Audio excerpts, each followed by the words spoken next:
Look over yonder. What do you see? The sun is rising, most definitely. A new day is coming. Ooh, people are changing. Ain't it beautiful? Ooh, crystal blue persuasion.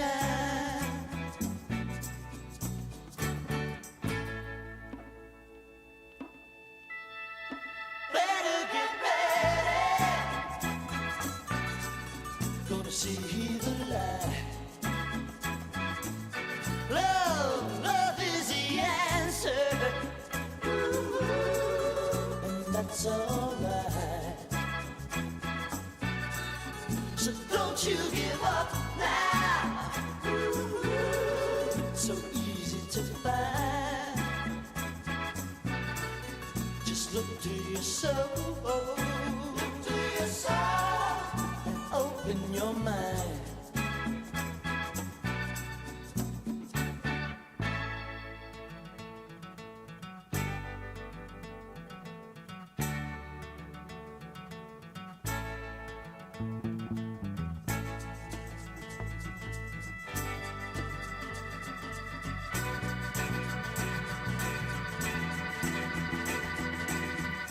Crystal blue persuasion. It's a new vibration. Crystal blue persuasion. Crystal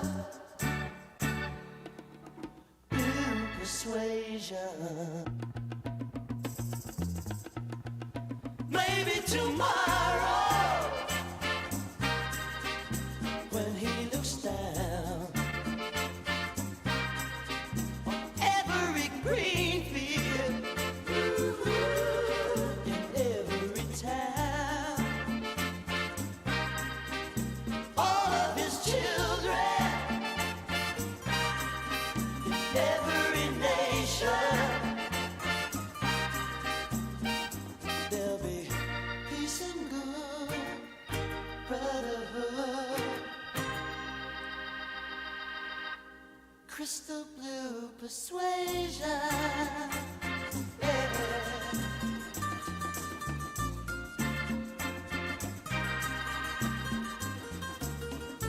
Crystal blue persuasion. Ah. Crystal blue persuasion.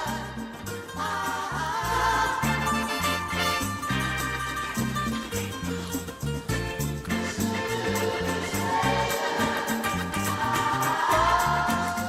There we go.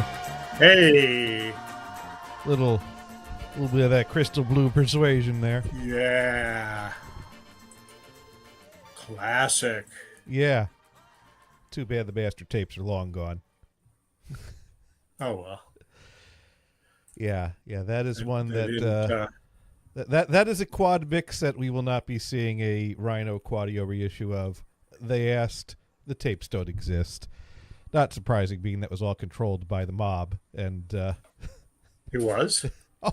oh yeah, you don't Oh, know I the didn't story of Tommy James and Roulette Records? No. Oh yeah, no. Yeah. Basically, what was it? Morris Levy was running Roulette Records, who had mob connections. It was basically a mob front, and which I mean, Really it does surprise me that kind of stuff happened, but right. And on the one hand, that means that Tommy James didn't get paid by the label. If he wanted to make some money, he needed to go out there, work, get some income from the shows. But on the other hand, they really didn't care what was on the records as long as they were selling. So it gave him some artistic freedom there. sure. So there is an upside to working for the mob. Well, I always thought that there was that singer in the Godfather movie that was actually kind of a portrayal of Frank Sinatra. I don't know if it really is or not, Yeah. but Yeah. but that I mean, hey, a lot of those guys spent a lot of time in Vegas in the early days, which means they may have had to do it. Well, the story with Tommy James ending up with Roulette Records was Tommy James accidentally had a hit. Hanky Panky was recorded on a small independent label, did nothing, and faded to obscurity, except that then a DJ found a copy of it in a record store and started playing it, and people started requesting it. And next thing you do, I think, the band had pretty much split up and went their own ways. And now all of a sudden people are calling Tommy going like, hey, we want you to put a band together and like do something with this. Kids are liking the record. And so he put a band together and he went and shopped around to all the labels, and all the labels, were loving it and giving him offers. And then he goes and he calls back the first label they decided to go with, and the label says, oh, well, we changed our mind. We decided to go in a different direction. Doesn't really align with what we're doing right now. And they're like, all right, well, we have 10, 20 offers here. Let's go to the next one on the list. They call him up and it's like, hey, we want to accept your offer. It's like, oh, no, we decided to go in a different direction. And after working his way down the list, he realized, what the fuck happened here? Overnight, every label that was interested in me suddenly is giving me the cold shoulder. And it basically, he got one of them to kind of hint to or insinuate or admit that, well, Morris Levy over at Roulette Records basically threatened us all to back off, that it's his record. So you're going to have to side with him. And so it pretty much was, well, I could side with Roulette Records and have a career, or I could just not. But apparently his book is good. I should read it one of these days.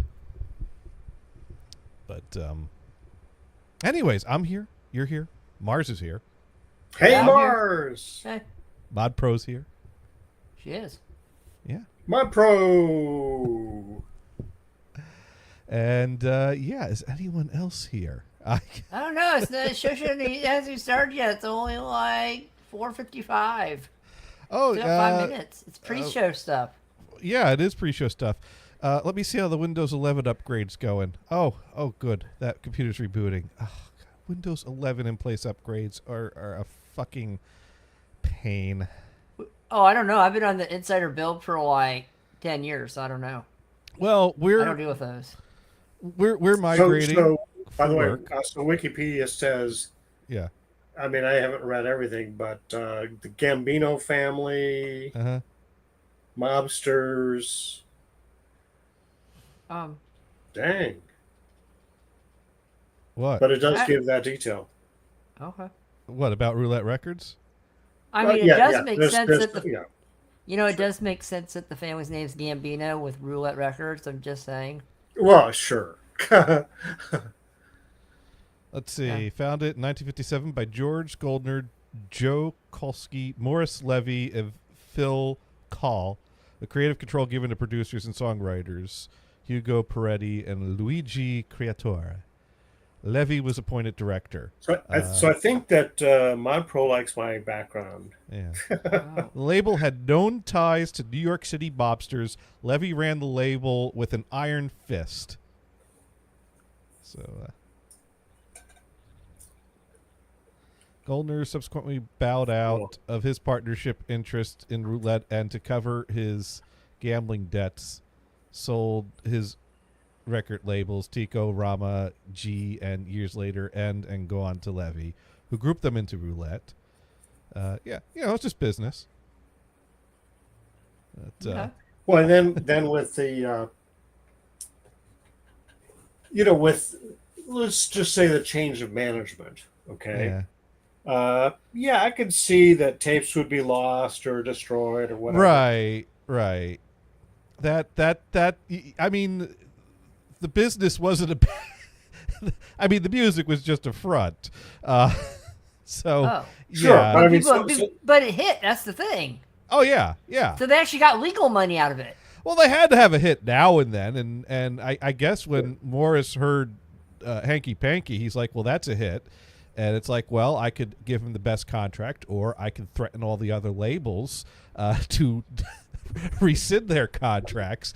And one of those was a more profitable Yeah. option. And they actually make real money out of it. So there you go. I mean, you gotta get some the legal interesting money out of thing it is that somewhere. who owned the rights to the song? Well, that doesn't You know. even matter all that much because Yeah, sometimes. Yeah, you're right. Sometimes. there's I mean, obviously Morris was going to make money on the record sales.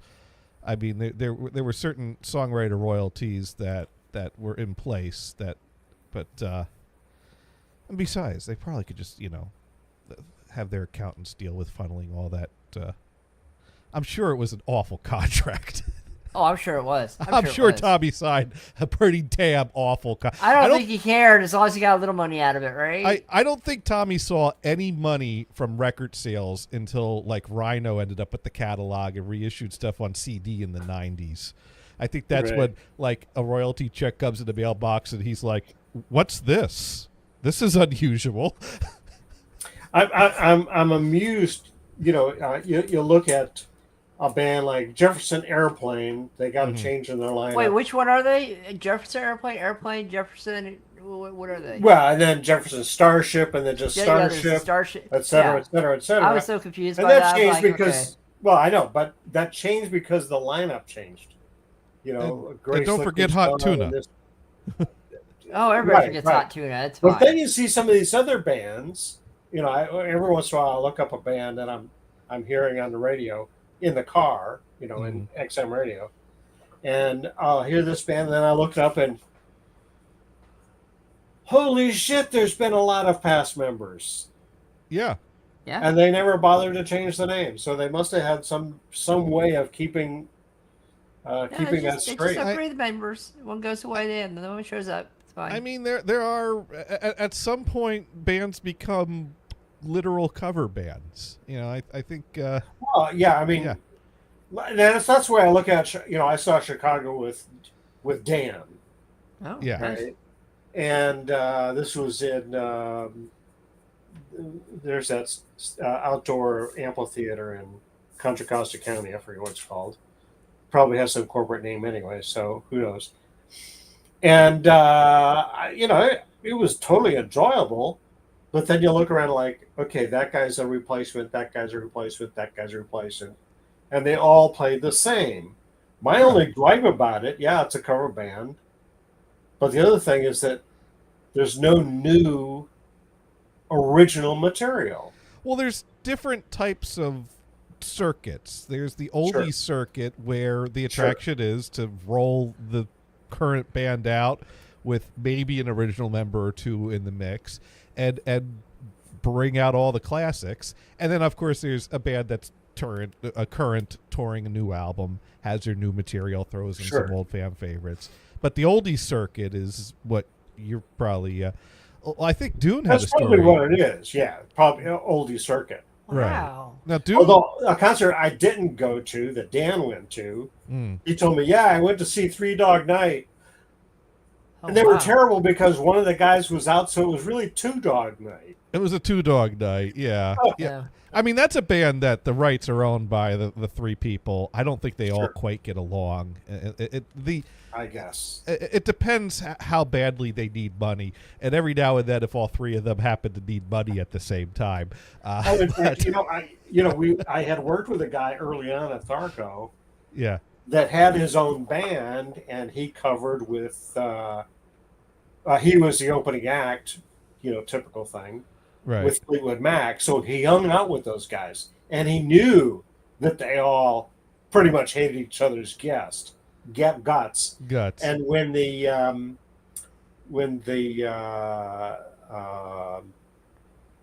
what was their latest big album that came out with? That was also live. And it was covering a lot of the tunes and stuff. And I says, "Oh, well, look, Fleetwood Mac's get together," and he just says, "That's fucking impossible." I mean, like total denial, like that couldn't happen. No, but these are If you want professional money, haters. if you want money, you'll get together and do it. Although I think, I mean, they were in the I think middle of Buckingham is several going- relationship breakups, recording Rumors. If they could stay toger and finish that album through Sure. that, they could get Well, the back thing is- together to go on the road and have separate rooms. I certainly won't argue with that. In fact, I agree. Yeah. Yeah. I'm out of cocaine money or whatever the heck they're smoking. Cocaine's an expensive hobby. Right. Exactly. But I think Lindsey Buckingham is out forever because they had another big bad breakup. Well, that's okay. He's not even a founding member. Poor Lindsey Buckingham. Well, shoot. And that's another band. They kept the name same. The only guy that's original, I think, is Mick Fleetwood. Which I don't think he's original. I think they named the band Fleetwood Mac to try to entice him to join, but he didn't join right away. I think is the Well, story. the name is It was Peter Green's Fleetwood Mac. But it was Mick Fleetwood and Mac was John McVie. McVie, right? So that's where the name comes from, and maybe, Right, but I think they named it that because they wanted Mick Fleetwood to join, but he didn't necessarily want to join right away, and so I think there was a little bit of a holdout there. Let's see, Fleetwood Mac, British American rock band formed in London, 1967 by guitarist and singer Peter Green. Green named the band by combining the surnames of drummer Mick Fleetwood and bassist John McVie, who have remained with the band throughout many lineup changes. This isn't. I thought I read somewhere that he didn't join right away. and I mean that's possible. I mean, Yeah. you don't want to go into itty gritty details that make people like whatever. Yeah. But Peter Green was an original member. And it's almost too bad that he didn't come back after he got straightened out. Yeah. I had the Splinter Group album. That's still his band. And it's pretty good stuff.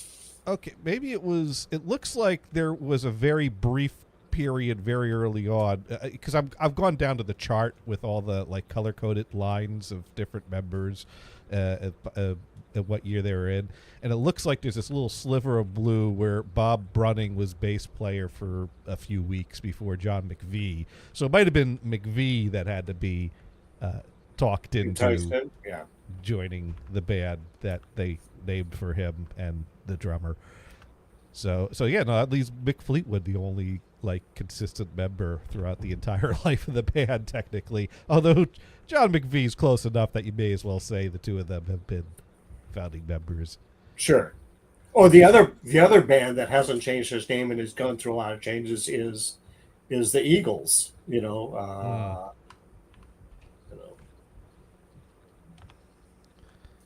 Yeah, but the Eagles suck.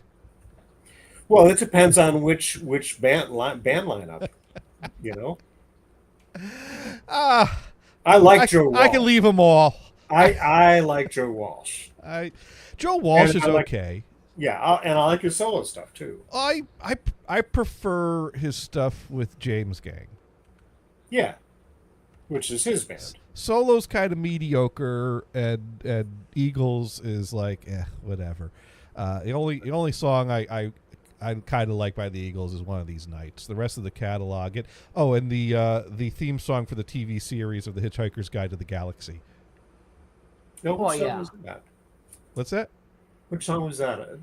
That was the Sorcerer or something like that. That was also on the One of These Nights albums. Although the TV theme song version added an extra synth on the melody line. I did play with a jam group, Hotel California, and I kind of like that song. Well, And one of the guys in the band wanted me to do this. There's this very small vocal part he wanted me to do.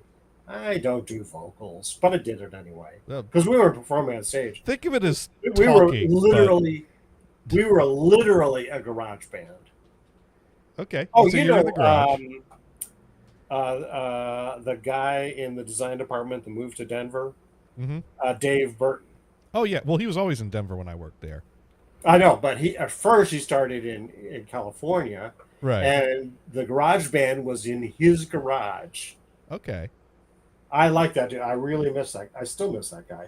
Once in a while on Facebook, I'll see him and hey, what's going on? That's cool. But yeah, so what I was going to say is Meg in a Box is here. So, we should actually make this kind of like a proper show now that we got proper NHB listeners here. So maybe we should actually Not Magpie, but Megan in a Box. Meg in a Box.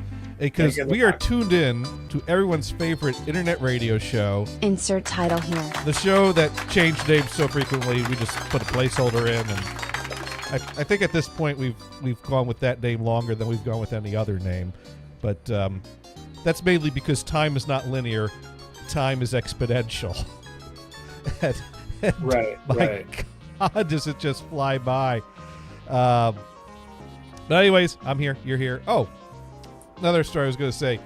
Dune had the story one time where they're going to go see Foreigner, and at this point in time, there was like one original or founding member left in the touring version of Foreigner, and so him and his wife go to see Foreigner, and the guy that was the original member was sick that night, and so so nobody was original members. so that's when they were like, oh, it was a good show. Wait, he was sick. Did we just watch a Foreigner cover band for the last hour? Pretty much. Bummer. It's an Bummer. expensive cover band. Yeah. And that's what kind of gripes me is that you'll see a band, that's played in the 60s and 70s, and they may not be as good as they used to be, and you're paying a shitload more than they ever were paid before. I guess that's inflation, right? Yeah, well, I mean, it's more than inflation, though. It's a change in the industry. It's a change in the way. They tours can are even get done these $80 a days. seat, so they'll take it. Well, also, you got to keep in mind, and sometimes you can get some good soundboard bootlegs from back in the day of recordings, and I feel like the vocal sounds like it's coming through a McDonald's drive-through speaker. I'm expecting him to sing please pull around and get your chocolate shake. It's, Right. and of course when I say bootleg recordings, there's a lot of people like holding really primitive recording equipment in the audience and really buried. But then you get some things that are off the soundboard, and it's still like, why are the vocals hard to hear? Why is it? And I think there's been a lot more attention put into it. Is not acceptable to do a half-assed amateur job at running sound at a concert these days, whereas back in the 60s and 70s it was probably acceptable for some bands to just throw up some amps and some microphones and not think it through all the way. Now that's not to say that's the norm or absolute. Well, the early stadium concerts were horrible. Right. Well, those you really had to have some power, and even then, they were still like pretty horrible. some of the early Beatles stuff, they didn't have the power, and so they You couldn't hear the band Well, over the noise of the audience. It didn't matter if they had the power or not. The audience was so out of control, screaming and applauding. They didn't stand a chance against that audience. Oh, sure. They just didn't. It wasn't until they got yeah. huge tower speakers, et cetera, where they could be heard. And even then, it was still like I think it was a real challenge to put out that Live at the Hollywood Bowl album because the tapes are just so covered in audience sound. I think even recent versions have used better technology to try to make a better version from the original version of that album. Sure. I think I was reading about it. I never picked up a copy though. I might have a set of 8 tracks of it downstairs Hey, it sucked then. It probably still sucks. It's all good. No, yeah. So, but anyways, I don't have a whole lot on the agenda this week, so we're just winging it. But so I have a question with that. Could they just like take AI and digitally down the volume of the audience? that is a way to do it. AI would it work? I mean, there's a lot of different. Yes, AI models can be trained to focus on certain parts and isolate them. For example, my current project I'm working on here is I realize it's been a long time since I tackled the quad mix of the Tommy James and the Shondells best of album, and we're never going to get a reissue of it. So my 8-track is the best thing we're ever going to get, or the perfect 8 source. The right? perfect wait, source. they won't do So- a reissue of it? So Well, when the they tapes kick are out, lost. when they kick an 8-track tape, Yeah, like the one you're talking about, yeah, you talk about recordings in generations. So yeah. right, the mix 4 might be first generation. Your They multi-track cut a master. tape, and then you go here, and then it gets into multiple generations of making up the tapes. Right. Because even a master tape that they use can't last forever, so they have to replace them, right? Well, that all depends. Yeah, generally you're going to have a safety master. However, I think they are frugal, and then also there's different types of masters because there's your mix master, and then but after so you record a multi-track, and then you mix down to a master, and that's your first generation master. Although technically it's a second generation if you count the multi-track as the first, but it's the first generation of that mix. But then you don't just take that and put that directly onto vinyl or cassette or 8-track or CD. Sure. Because you have a mastering engineer that will take that tape and listen to it and might tweak the EQ some or balance level between songs or adjust things and tweak things. And so they're going to make their master tape that's the master to use to cut the record. So now you're on another generation. Now, when it comes back to issuing CDs, it's not always been consistent which master you pull. Sometimes CDs have been mastered using mastering tapes that were made for vinyl. And sometimes when you mastered for vinyl, you had to be very careful about not putting too much bass or low end in there because you might make the needle jump a groove if you have too much bass in the groove and it cuts too wide, or things like that. And it also comes down to what tapes you can find where. Sometimes tapes are misfiled and all you can find is a safety master. You duplicated other masters to send off to other countries, and then they produced records from that. So there are times where there was stuff that was lost in the universal fire, but there were other masters around the world that were other generations of things. So it's not even that clear what was really lost there, although I think the biggest loss was a lot of multi-track masters may have been lost in that fire, but the cover-up of that is horrendous, so we don't even really know. And the point is, there's a whole, when you talk generations, there's so many different directions you can go, and all I can do is ramble for a bit and say, well, I think you got some idea of the concept there. So the answer is you have an 8-track. Yeah, I have an 8-track, and I spooled it up on a reel to dub it in from my modified reel deck. And why did I bring it up? Damn it, Brian, you got me off track again. We didn't have a track. Robert Pattinson is old tomorrow? Okay. But damn it, why did I bring this topic up? There was a reason this was going to relate to something. You said you were working on redoing your chandels. No, yeah, I know that's what I was talking about. I just don't know why I was talking about Because that. I was talking about AI and crowd downgrading, Oh, yes. and you said, yeah. Yes. So, the thing is, like, half the songs on that tape are, you know that you've heard of the term mono reprocessed for stereo? Yes. Well, Yes, I have. about half the songs on the Tommy James tapes are stereo reprocessed for quad. And actually, when it comes to Hanky Panky, it's mono reprocessed for quad because there is no master tape of Hanky Panky. Does that mean they just took the mono track and put it in all 4 speakers? Well, here, allow me to demonstrate. So here is one of the faked songs.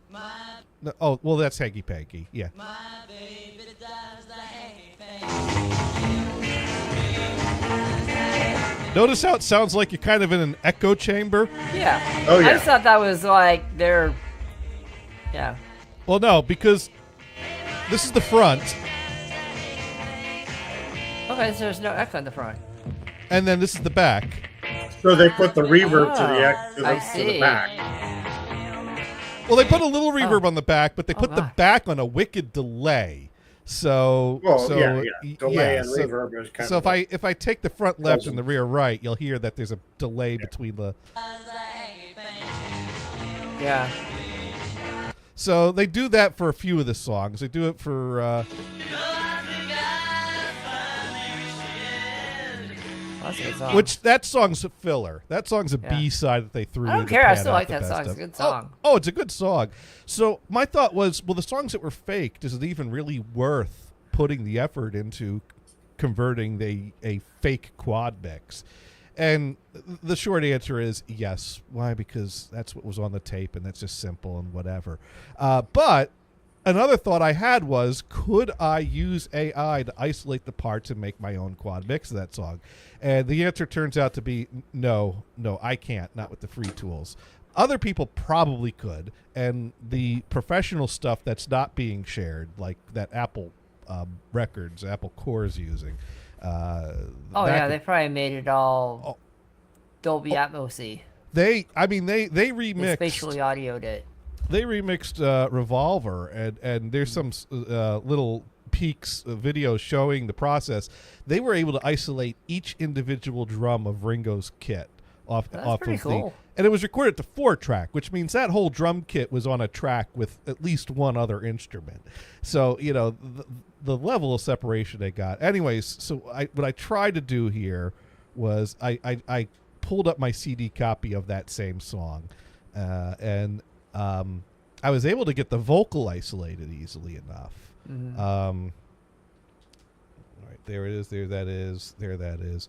So yeah, here is what I could do easily. What I could do easily was, You may be right, you may be wronger. now that's pretty impressive that a free tool could just grab his voice like that. I've pretty been good. hurting much too longer. Wow, You know, acapella. I think I've that's pretty good. Yeah. end. You keep telling me that guy's just a friend. We've been all through it and you'll do it again. Don't stand there telling me, girl, that you're so sorry. Baby, I can't take it no more. And of course, the other thing it puts out with that is you get your karaoke version. Oh, yeah. Yeah. Sim And- King's going to be all upset about that. Now, would you use AI to come up with the lyric Um, for your karaoke run? No, you just Nah. get the lyrics. You just download the lyrics. Or if you really want to go and sing King, and it's probably on there somewhere. I don't know.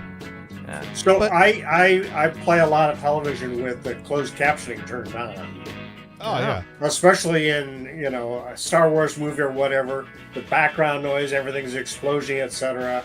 and the hero on scene is mumbling, so you can't understand anything he says. Right. Also, I do a lot of watch British TV, and I kind of go, "What the hell is that word?" Oh, closed captioning tells me. But I'm getting better at understanding British English over American. Brian has problems understanding Cockney, probably. No, I'm getting better. Okay.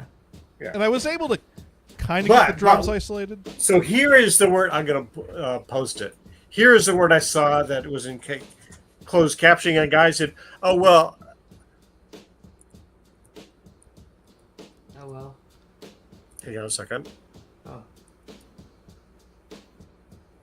So this is the word. He's catching both version of your and your. It's your. Right. But he's catching, if you just isolate that part of the word. So, it's your thing, or the thing that you own, that's your. Or you are. You know what I'm saying. Yeah. But you blame that on that's his, and in fact I said that's a real pro move, catching both ways, so you don't so you're not wrong, you're only partially wrong. The drums kind of get a little crackly here, and kind of not, the fidelity comes and goes, and this was okay, but it wasn't, and maybe it would mix in with the other tracks better. Hey, maybe you need to do is get a drum kit and play these parts, and the parts that just suck, you put in your part. Yeah, but I don't play drums. And then, I don't think that would be that one. Would that be the rear speakers that you have that in, Gators? I never got as far as deciding what I would pan where, but maybe I'd put the bass and guitars and the lead vocal in the front, and the drum and organ and piano in the back. That would be that wouldn't be Modern 5.1. Modern 5.1 tends to shy away from putting drums in the back, but Quad absolutely would put drums in the back sometimes. I couldn't get a really good isolated bass. Like, the bass is kind of really mixed in there well, and not very prominent, and not very, there's not a whole lot of low frequency in this. I mean, you can hear there's a bass in there, but it's a very, it's very much, and that's one of my gripes of the music industry. Typically the bass lines are so hard to get out. You have to crank the volume up. Yeah, see, that's not so bad once you got it out. Well, only at the very end of the song, when they're kind of playing out a little bit more, did I get this very muffled bass to somewhat isolate. Yeah.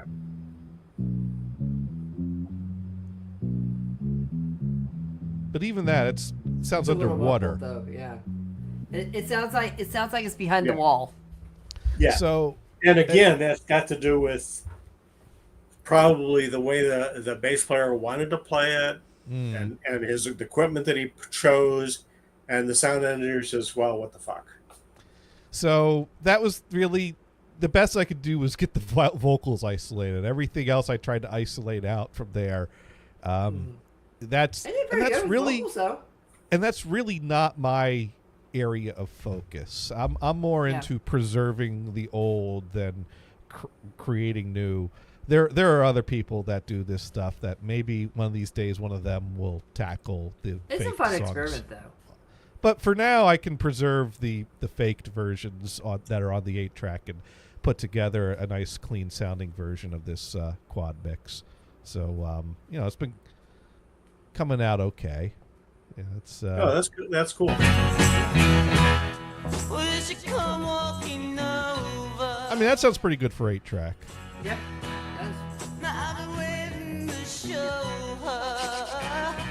Anyway, so that's there you go. AI in quad. And I got my pie in the car. Wait. Wicked. You got. Did you just leave it in there? No, I It's in refrigeration. I didn't know if you just stuck it you just shoved it in the glove compartment, or. Well, no, my car has a little compartment up on top of the dash that pops up, and I have shoved the pie in there. Whoa. Yeah, I put the pie in there, Although I didn't leave it in there because the car gets damn hot when the sun's out. So Sure. I might. So you don't want to you don't want a twice baked pie. Yeah, I don't want to. I don't know about leaving it in that and subjecting it to that much heat, even when not in use. I have to think about that.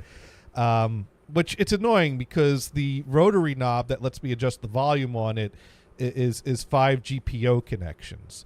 Now I did make color coded wires. Basically, what I did was I took a. Did I show the switch box last week? Did I show that? I don't remember, but All right, I can. You pull could up show the- it again. I might Yeah, have taken a nap. I don't know. I'm joking. I Yeah, didn't take a nap. you may, you may I have. did not take a nap last week. I promise. All right, let me. But let it me- was funny there, Mars. It was funny. So, anyways, I took a quick picture of what I put in the car. Although I don't show the Pi, I show the switch box that controls switching between the Pi and the head amp, and has a rotary connector mounted to it. So I have basically a it's a component video selector box. You know, you get like a selector box that would have like the left and right RCA, so you could split out your auxiliary input on an amplifier. Yeah. Sure. Well, they made versions of those that would be for TV as well. So it has the red, green, blue connections for component video, plus the red, I white used for to have audio. a Sony one that did that back in the So- day for my VCRs. Yeah. So you could you could buy those and use that as a quad selector if you want to hook up both your 8-track deck and SQ decoder to the one multi-channel analog input of a modern surround receiver. So that's a good use for those boxes. Anyways, I just need to pull up my share screen option here, and so there you can see my car has a 2-DIN spot Starting for- soon. for the old radio. Oh, I car thought you'd that- enjoy that hint. StreamYard is doing this really annoying thing where if you stopped showing a slide that you were sharing, and then you go and select something else to share, and you click OK to share this thing, it'll go and share the other slide that you haven't technically removed. It didn't used to do that. So that's a fucking annoying change. Anyways, a new David, feature. feature. A new feature. A new and I feature. like this background. I'm not sure how you get the controls there. The what? I don't see any controls. I just see your background picture. That's fine.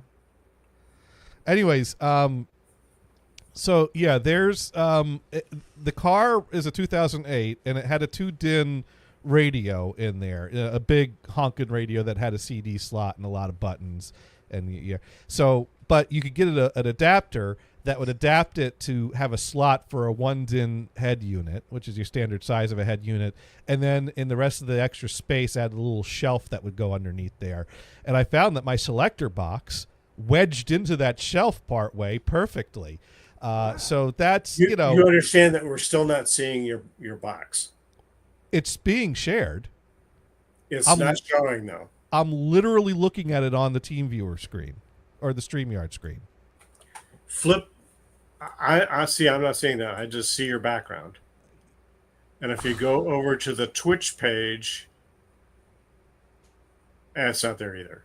All right. As I So figured. I hit Yeah, this my button conversation and all didn't see 3 of it. our cameras are back up. Now I hit this button and it shows. Aha! Okay. All right. Winner. I don't know why it wasn't showing that when it was showing it to me. Okay. But Okay. So you've got a vent with a cable coming out. That's a good idea. right, that's for my phone because I have one of those magnetic things on the vent. That way I could easily charge the phone. And the phone's what's going to control the Pi because the PlexAmp app Yeah. is yeah, able yeah, to yeah. connect to the Pi. And then that switch box is basically going out to the amp that was put in. The And, switch box is the first thing underneath the vents. No, the head amp's the first thing underneath. The switch box is the thing under that's got Oh, 3 well, buttons and a knob. The three buttons. Yeah. Right. So button 1 it pressed in means it's playing music from the head amp. Button 2 pressed in means it's coming in from my RCA connections or my my adapters that are in the little storage compartment above, which is where I'd connect the Pi. And then the third button is connected to nothing. But if Now, are these all individual buttons rather than like a radio button where you press one, the other one pops out? Right, the other one pops out. You push. It's okay, a selector that's what box. it's for. Okay. It's Yeah, a selector box to select Yeah. between my head I unit. was just double checking. Yeah, Right. got it. And that knob on the left side there, I drilled a hole and mounted that in there, and it connects to 5 wires off the pins, and I ran wires up into the compartment that are color coded and can detach from the wires that are on the Pi's GPIOs. So I do have a way to easily disconnect and reconnect, but I have to look at the colors and connect 5 tiny wires one by one by color. Did you look at the when it's off? Does it say what temperatures it would support? It probably was up to like 180, 108 degrees Celsius or something like that. I need to research that. It probably would be fine in the car. I think it would be fine, but I don't know. But I also think that subjecting anything to wide ranges of temperature changes shortens and just about anything's lifespan. Sure. A good rule of thumb for taking care of something is to keep it someplace temperature controlled. A car is not temperature controlled. I have a question for you. And humidity controlled as well. Yeah. Right. Gators, I have a question for you then. You look at you have a stereo in there. How long has that lasted? That is a good question. Although the connectors that, because it's of the era where you'd had the faceplate that you detach and take. Oh, in your you pocket had the with you. fancy detachable faceplate one. Right. Wow. So, So no it's one's got stealing little. your pie. So it's Yeah. got little metal connectors that need to make a good contact for the front display to work right. Yeah, little pogo pin things. And oftentimes the front display is all messed up, but I gotta do a little bit of nudging it to get it to work right. Oh, so you gotta like pull out those pins a little bit and squish it in. Right. Yeah. Or sometimes what it'll do is it'll make contact in a way that it'll display something that looks right, but it won't update the display, which means that And you just like bang on it with your fist. Well, sometimes you don't know it's not updating the display, and then like a half hour, you're like, "Wow, is it really still that early?" No, it's not. That's the time it was a half hour You got ago. a defeat up, baby. But anyway, so yeah, that's my little control there. Now here's the problem I ran into: the line level output of the DAC is at a higher level than the car amp is expecting. So only and I set the rotary encoder to adjust in 4% increments throughout the 100% range of the volume that Plex amp has. And only the 2 lowest volume positions are of an acceptable listening level. So 4% is loud listening. 8% is really loud listening. Here's an idea. Go to Radio Shack and get one of those attenuator cables. Yeah, that's gonna work, Brian.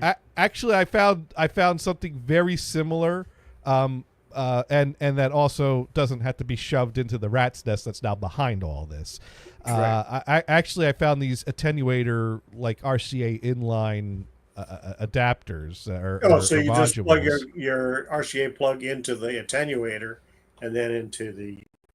Right. It's here. Let me change what screen I share. So now I've always been curious. Does an attenuator?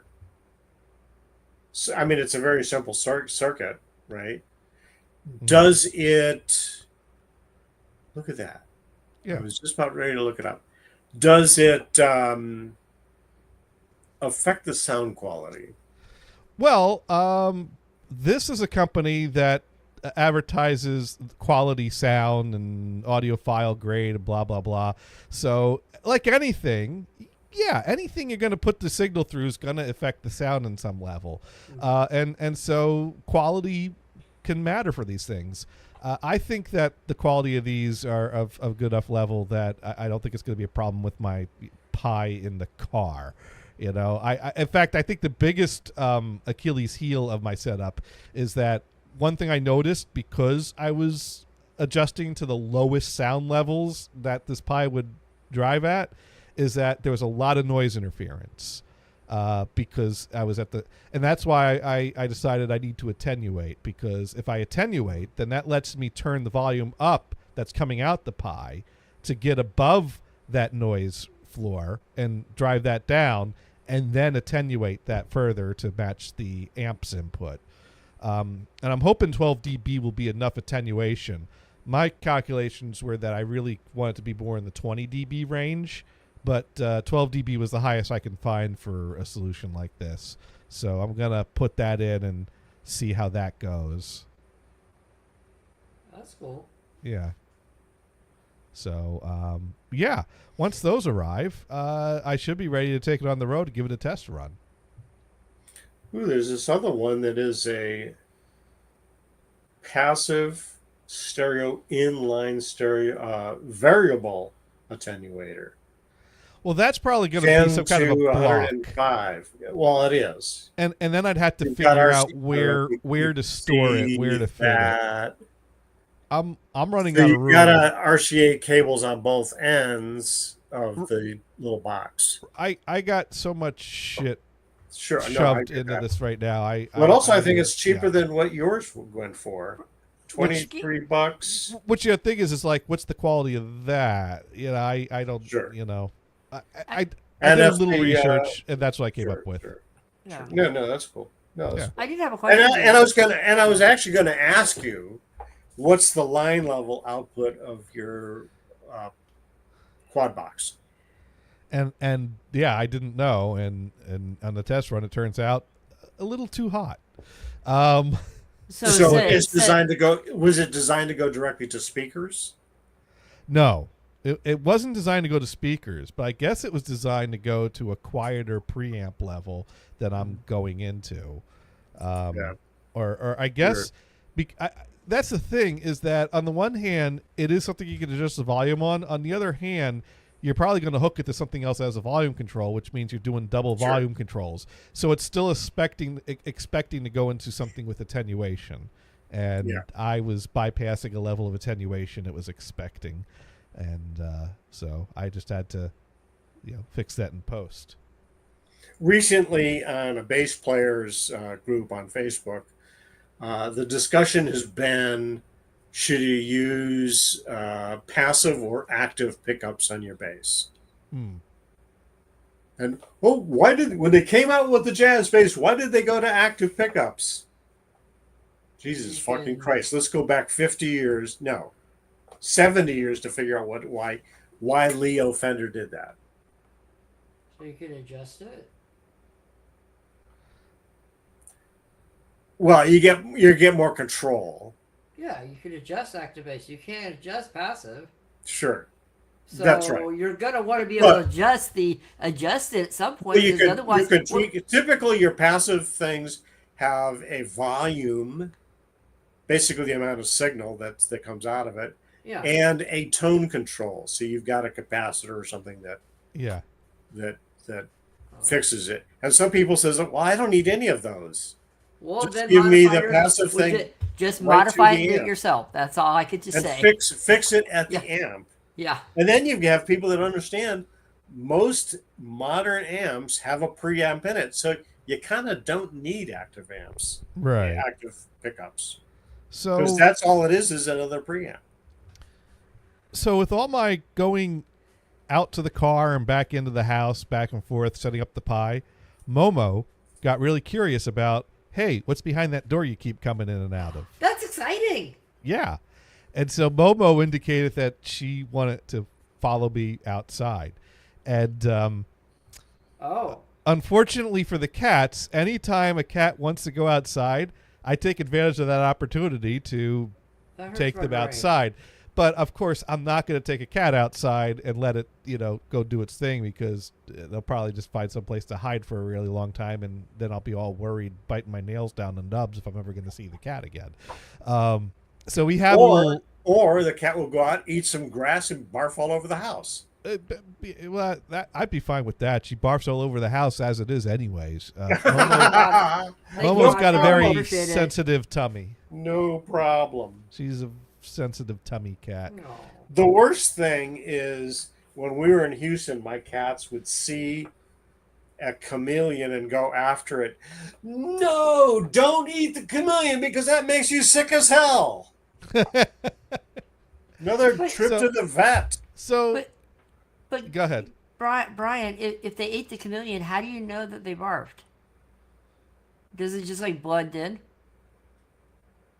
That's a great question. But anyway, so we haven't taken when we've had gotten Shaniko expressed interest in going outside, and so Kristen did some research on harness training a cat, because cats naturally don't necessarily like being put in a harness or wearing a harness, or they're kind of like, what the fuck are you trying to do? Put this thing on me? Are you out of your damn mind? But a cat could be trained or become accustomed to you get start used with to the it. kittens, but Right. Well, we tried with Shaniko, and we take her outside some, and she'd walk around a little bit, but she wasn't all that interested. And then also, generally, by the time you get the harness on them, they're agitated and aggravated and pissed off, which is not a good mood for them to be. My cats hated the harness as well. Right. But there's one bastard that would climb out of the harness. Dude. But then you see these cats that are leash trained. How does that happen? I guess you got to start when they're very young. Start at a kitten's probably the option, but I haven't had gotten kittens. But anyways, so Momo wanted to go outside, so I'm like, all right, let me get the harness, and this is happening whether you like it or not, because she very quickly changed her mind about being interested in that door, was more interested in getting as far away from me as she possibly can and hide. But I had her in my hands and got the harness on her and clipped on the leash and carried her outside. She would not walk outside at that point. At that point, she's scared. Yeah. But we took her for a little. I'm gonna name my cat Cigarette, because I take the cat out for a drag. There you go. That. And she. Is this during the alien invasion that happened the other day? No. I know. To say, we'll find out how effective the cat scare is. She's so scared. Poor Momo. She meowed a lot. Oh, I just want to hold her. Poor thing. If you want to, you can pick her up before she gets there and take her towards the backyard. Because we have a cat scare to scare away a neighborhood cat, and we were worried she was going to trigger it and scare herself. But we she wasn't. Why are you scaring away the other cats? Because they get into hissing matches with each other, and then Momo establishes her territory by peeing in my bag, and I don't want that to happen again. Well, Gators, it's called zip up your bag. Yeah, I do that now. Or hang. Well, it didn't really bother her much. Hang she's the already bag pretty from bothered. a coat hook. Yeah. Not a very effective cat scare is what we found out. No, it's. I mean, Actually, she can. you do want to go under things. She does want to go under. I don't want you to go under things. She can go as far as the leash. That's the thing. Right, but I don't want to have to yank her Oh, out. kitty. Right. I don't want to test the strength of this leash. But you should test the strength. And of that now leash. she discovered the window, and she's like, I want to go in there. Yeah. Well, that was a long one. That was a long one. I can send you this when we're done, if you want to have it for either today or tomorrow. It's like I'm scared. I want to go do things. Let's go. I like the There's body a box. language of the cat Let's slinking point away from around. the box. Yeah. Just try getting that window. Yeah, Let's- Chanico let's- also realizes that window is also inside. Oh, So that's not why. surprising. They wanted to go inside. She wants to go inside. Yeah. She changed her mind about coming outside real fast. Good question. I think so. Oh, there we go. That got her interest. So anyways, I just wanted to, Kitty. I didn't actually bring her inside at that point, though. I just wanted to see if it was an option to get her inside. We walked around the yard a little bit more for a few more minutes, but Kristen can only send 3 minutes at a time on her phone. So and you get the idea. She was chock full of meows. And good to hear her voice Yeah, and the voice of the cat. yeah. Oh, hey, Warhawk. Poor kid. Warhawk in the house. But yeah, so that was our little adventure with taking Momo outdoors the first time on Yeah, the, I think Momo harness. is definitely an indoor cat. Yeah, but which is better anyway. yeah, but I mean, it's funny because at times they will express interest at the exit and like indicate like, hey, I want to get on the other side of this door, and my response to them every time is absolutely. You expressed the slightest bit of interest getting on the other side of that door, I'll take you on the other side of that door, whether or not you want me to. And by the time I do, they don't want me to. But I really am trying to expose them to something different, and which is good. I mean, give them interest. Yeah, we can do this, but it's on my rules, not your rules. Believe it or not, right? Right. And my hope for Shaniko was if we did it with her enough, she'd get used to it and enjoy it. But that never happened. And now Shaniko's an old lady. I think her eyesight is significantly degraded. She generally feels up for things before jumping up on them. Probably cataracts or something. She when I throw a treat, she listens for it and then smells the area of the floor to find it. But she's not tripping or bumping into things, so I think there's still definitely some working vision to see shadows and dodge and navigate. But it ain't sharp, her eyesight anymore. Well, probably has memorized all the rooms of the house. Well, yeah, but memory's only going to get you so far, right? I mean, you still need to have reference. Well, sure. This is something Mars would know more about than me, though. I mean, probably not. Vision probably is not at 0, as you suggest. Also, there's smells, and they can also sense walls and stuff a little more. They have those whiskers for a reason, you guys. Exactly. Hearing does help with that. Well, one of the theories is the whiskers are because the very close vision just isn't there, even on a healthy cat. Huh. So they have whiskers to feel things, and then as things get further, then they can see very, very well. That could be. She might still have some distance sight then. It's hard to tell. All I know is she doesn't jump as high as she used to, and she that's generally called being an old kitty cat. Yeah, she's showing her. She's starting to show her age. How old is she? That's a question. Well, I know I'm not supposed to ask the lady's age, but yeah, that's not very. I refuse to answer out of respect to Shannon. I've lost track. Oh, yeah. But she's in her teens. Okay. And also that big box on my front step, I actually That's I your cat trap, right? You keep it out there for the cats to come visit? I bought a UPS for the server. Oh, nice. Yeah, because now that I have this Pi running my sound in my car, that hinges on the server being up and running in my basement. Mm-hmm. And currently, if I ever wake up in the morning and there's been a power failure at some point overnight, even if it was just a blip or a few minutes, the server is shut down.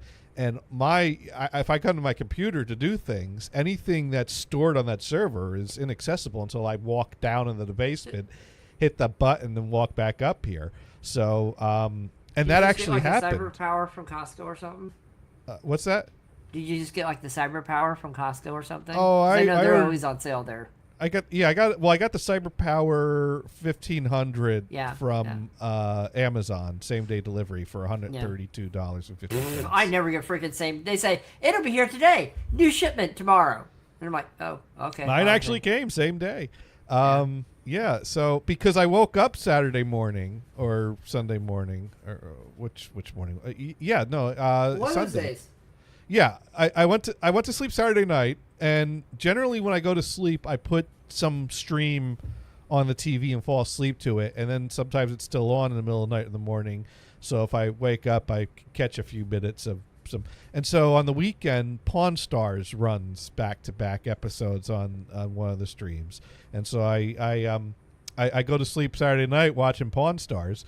I wake up Sunday morning. Usually I'll watch like a half episode or an episode Sunday morning before I get up out of bed. And no Pawn Stars, TV's turned off. I'm like, what the fuck? Why is the TV off? And that's when I found that the server was also turned off. So like, lost power during the night. So that's when I thought, well, gee, if I were to ever lose power briefly overnight while I'm like down the shore for the weekend, I'm not going to have the ability to use my Pi for tunes for the drive back home. And then I'll be stuck with whatever, discs are in my binder or. So you can manually get it going to play some tunes because the tunes are on the device, right? No. You're it's streaming from the server. PlexAmp lets you stream your stuff remotely. I do have a small library of things on my phone as a backup. Box is just a remote player for Right. what's streaming out of. Yeah. Holy shit! You're just blowing my mind. That is pretty fucking cool, isn't it? Yeah. I am remotely playing quad and surround in my car that is being stored on my server. Yeah. Use it as a little Pi and Thank my you. phone's hotspot. So that's that. But I do keep a small library of my favorites loaded on my phone, so I could go to my phone's player and play something if Plex goes down. Can you send that to your quad box from your phone? What do you mean? Well, so if the server is down, you can say, okay, I'll send the tunes to my Well, quad box from my phone. Well, the head unit, the old head unit has an aux input in the back, and I have a Bluetooth module in the car feeding that. So I could just tap into the old radio from my phone with Bluetooth and play stuff that's locally on the phone, like podcasts. Just go, yeah. Okay, just so I got podcasts. I have some of my favorite albums on here, so that's a backup solution if Plex goes down or my connection goes down. And then also I do have my binder of discs of things if I want to throw some surround content on. But Dune in the house. So Dune and Warhawk and Mod Pro, boy, we're jamming. And is Megan the Box still in the house? Megan the Box. Right. But I don't know if she's still in the. No, we lost Megan the Box. Oh. She went back to her box. At least Oh. that's what the.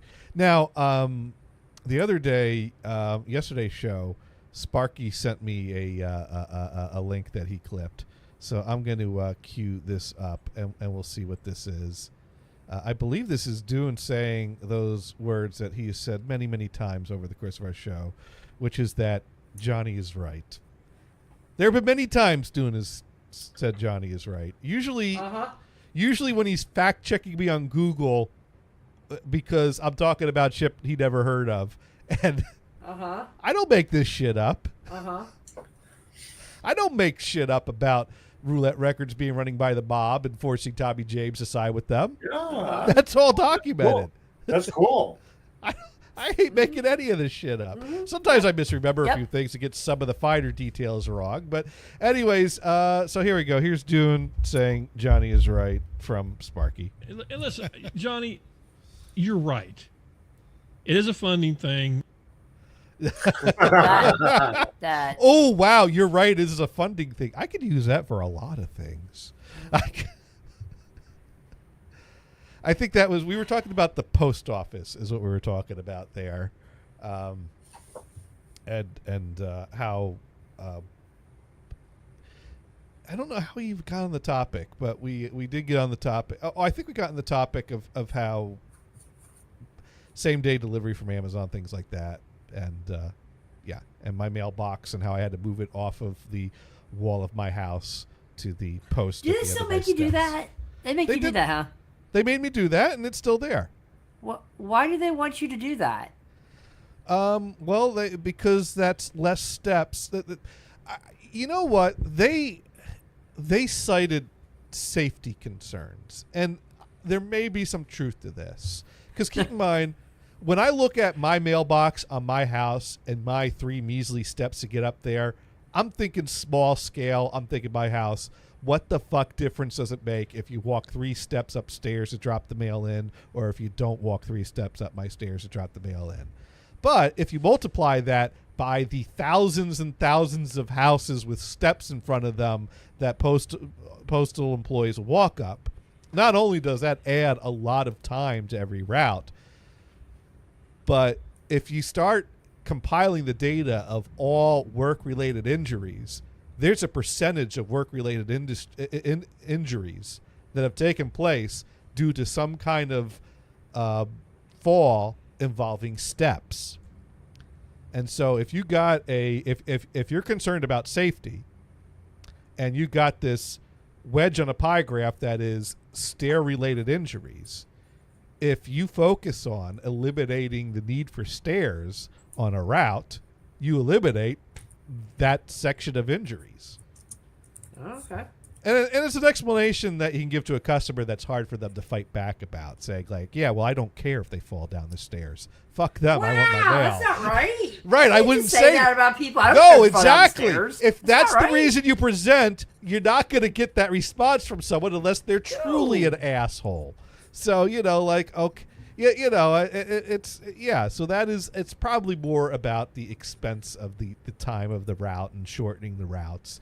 But there is that safety element that gives them a good PR reason for trying to get people to put post boxes before the steps. So I have a link there. Yeah. Respect your postal worker. I do respect my postal workers. No, catch the link. Mail truck rolls over during crash on I-384 in Manchester. What the fuck is a mail truck doing on the interstate? I mean, that doesn't probably that ain't, about 70 miles an hour, Gators. That's what he's that doing. looks like a door-to-door mail truck. I don't think that belongs on the interstate. I saw that post on Facebook, and someone commented, "This is why I quit working for the post office, because people have no respect for us." Like, dude, wow. Yeah. That is, let's see. The Manchester Fire Department said the mail truck and another vehicle collided on I-384 East near Exit 5. So this is in Connecticut. One person was transported to a local hospital to be treated for injuries. Yeah, that is not good. That is not a good vehicle to be rolled over around in. No, I don't think so. Not that there's many vehicles that are good to be rolled around like that. But then again, I'm presuming that all the packages are loose. So you got shit flying all over the place as you're trying to keep from dying. This article doesn't explain how the accident happened, though. Yeah, I know. Well, let's see. Mail truck and another vehicle collided. But that's very vague. How do they... Yeah, did that guy cut off the mail truck? What, was someone changing lanes when not checking their blind spot? Or, that just brings up the Facebook article. That doesn't bring up an actual video or anything. All right. Anyways, yeah. So thanks for that. Yeah. Yeah. Yeah. No, you absolutely should respect your male workers. And your female workers, too.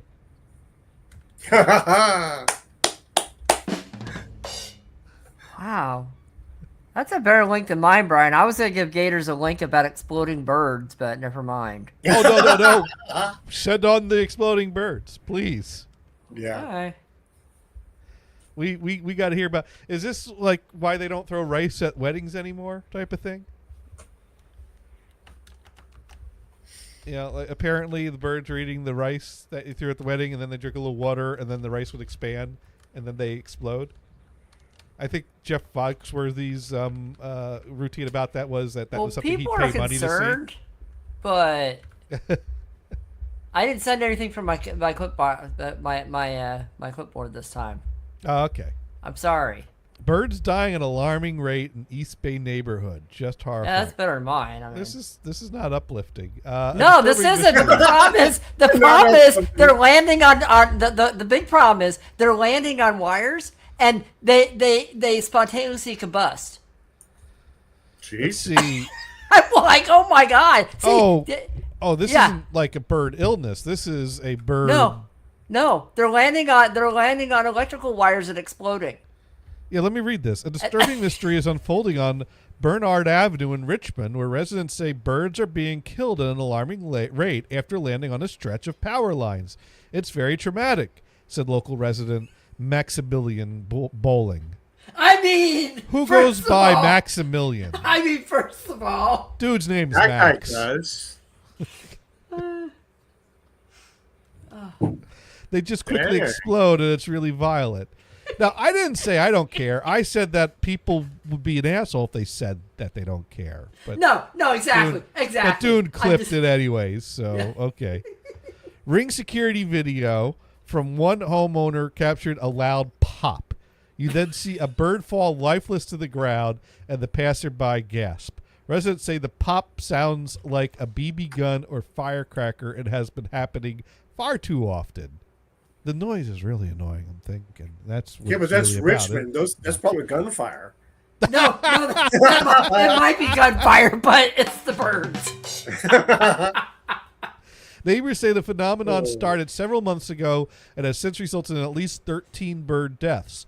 One woman who lives across from the power lines in question but wasn't available for an interview said she has put multiple birds in her trash can in recent weeks. It was just horrifying, said resident Sharon Anderson. I didn't even know what was happening at first. The resident who lives across from the power line says she also filed a report with the Contra Costa County Sheriff's Office. I mean, what is the sheriff's gonna do? Well, Well, somebody's got to talk to PG&E. let's see. Yeah, well, See, the thing is, they made a report. birds to land on PG&E. wires all the time, and as long as they're not grounded, they're fine. Yeah. So why is this happening? That is a good question. There's something weird going on that power line. They say there's a part that's missing and that might not be getting the lines grounded as well, but which Right. is dangerous for the birds. a lot of reasons. And workers. Yeah. Well, Why they're are gonna. people clipping copper? You know. Actually, my favorite stories are these people that sit there and want to steal all the copper from the power lines. So they sit there and they clip them with hedge clippers, and well, you know how that usually ends up. Yeah. There was a Vine that I once saw. Barbara Vine? I can't find it anymore. It was one of these Vines that was archived on YouTube, and I don't know if it's faked. I don't know what the story is of it. I don't know if the reason I can't find it anymore is because that type of stuff gets taken down now. But it was someone holding the phone long way, so it's long, skinny video, and it's some kid or teen or young adult. I don't know how old this. It looked like a kid to me, climbing the power line, getting up close to the lines, like he's climbing up the pole. Up the pole, yeah. Yeah. And he reaches out, and before he even physically touches the line, this like flash of current zaps him, Sure. and then he falls backwards. And as he's falling, the person who's taking the video goes, oh, "He dead!" And then the video cuts before he hits the ground. Oh my. And Oh. I Why did is he just videoing this kid I going did up the see- It's like I did see this video of a young monkey climbing up a telephone pole, gets zapped, falls to the ground. You think that the monkey is dead, right? right. No, the parents of the monkey, the adults, take this baby or young monkey and just slap him around to revive him. And it worked. So if Yeah. you see somebody that's been electrocuted, beat the crap out of them, right? That's your excuse. I'm trying to save your life. That You Okay. know, Asshole. Gators. That Especially kinda that guy reminds me of- that was yelling the other week, yelling in the middle of the night. Oh yeah. Slap well. him around. Oh I yeah. see I'm you not going being out elec- there. I see you're being electrocuted. Let me slap you around. No, I'm not doing that. your You life. enjoy that. actually, I found one person on Reddit that also remembers seeing the same Vine but can't find it anymore. But no one responded to his Vine. Yeah, that's on the tip of my tongue. Reddit, Oh, you which didn't is save it, huh? yeah, so I don't know where it is anymore. Apparently, that's the type of thing that you. Maybe it went to TikTok. No, TikTok don't have it either. TikTok's got a lot of videos of people not dying, but not many videos of people dying. I mean, it is a type of thing where it's like, did I just watch a video of someone dying? Was he right? Is it faked or something? Or what did I just watch? But Well, sometimes you see a picture and an article like the postal truck Right. where they talk about the damage and this and that and never tell you were there any injuries or anything like that. Right. I'm sure. I think the most important part is everybody okay? Were there Right. injuries? Were there deaths, etc.? But yeah, no, it is gone. It is. But I do have to say, I do like to watch. The internet is not shorts. forever, apparently. No, but a big part of the internet is trying to find the stuff that disappeared. That there's a lot of interest in that. Lost media they call it. But I do. I was talking to Dune about this yesterday. There's a channel of the guy that forges knives or whatever. He's got the shop and farm and thing Cool. but that's not what the channel's about. That's just his business. But his channel's more about doing little skits where he plays all the parts of himself and the employees that work at the forge shop. And one of his employees is very into the kink, and so. For example, right now I'm looking at one I haven't seen yet, so I have no idea if this is safe to share or not. Dude is holding a hand-shaped paddle, and I'm guessing this is one of the special orders that his coworker brought in for him for kinky purposes. So I of course I am curious and cannot wait to the end of the show to find out what the dealio is with. This is a guy who is looking over his handcrafted work and is quite proud of it, isn't he? I don't know what this is. Being it's a forge, is there a knife inside that thing? Well, not everything he does is knife related. He does metalwork, he does woodwork, he'll do whatever people pay him money to do. Right. Yeah, it basically is. And we just learned, the guy's slap happy.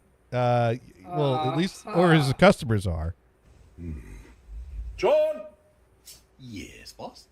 got a couple paddles that are nearing completion. Did you want to do the usual stress testing? While I really would love to, I think I'm going to refrain. I'm starting to experience a little bit of bleed through between my normal life and my spicy side. Define bleed through. Well, I don't know if it's the stress of being a new parent or the sleep deprivation, but apparently Shayla says I've been walking around the house with a hard-on doing daily tasks. I don't know. Staggering around with a stiffy doesn't seem like a big concern. If a groggy hard-on was my only problem, I don't think she'd be complaining so much. New parents doing weird things in sleep-deprived states is a totally normal thing. I haven't heard anything abnormally quirky yet. Well, when I say I'm doing my normal daily routine with a stiffy, I really mean the whole thing, because one of the things I do is I have a wank right after brushing my teeth, and I've apparently woken up with a looby toothbrush and a minty member.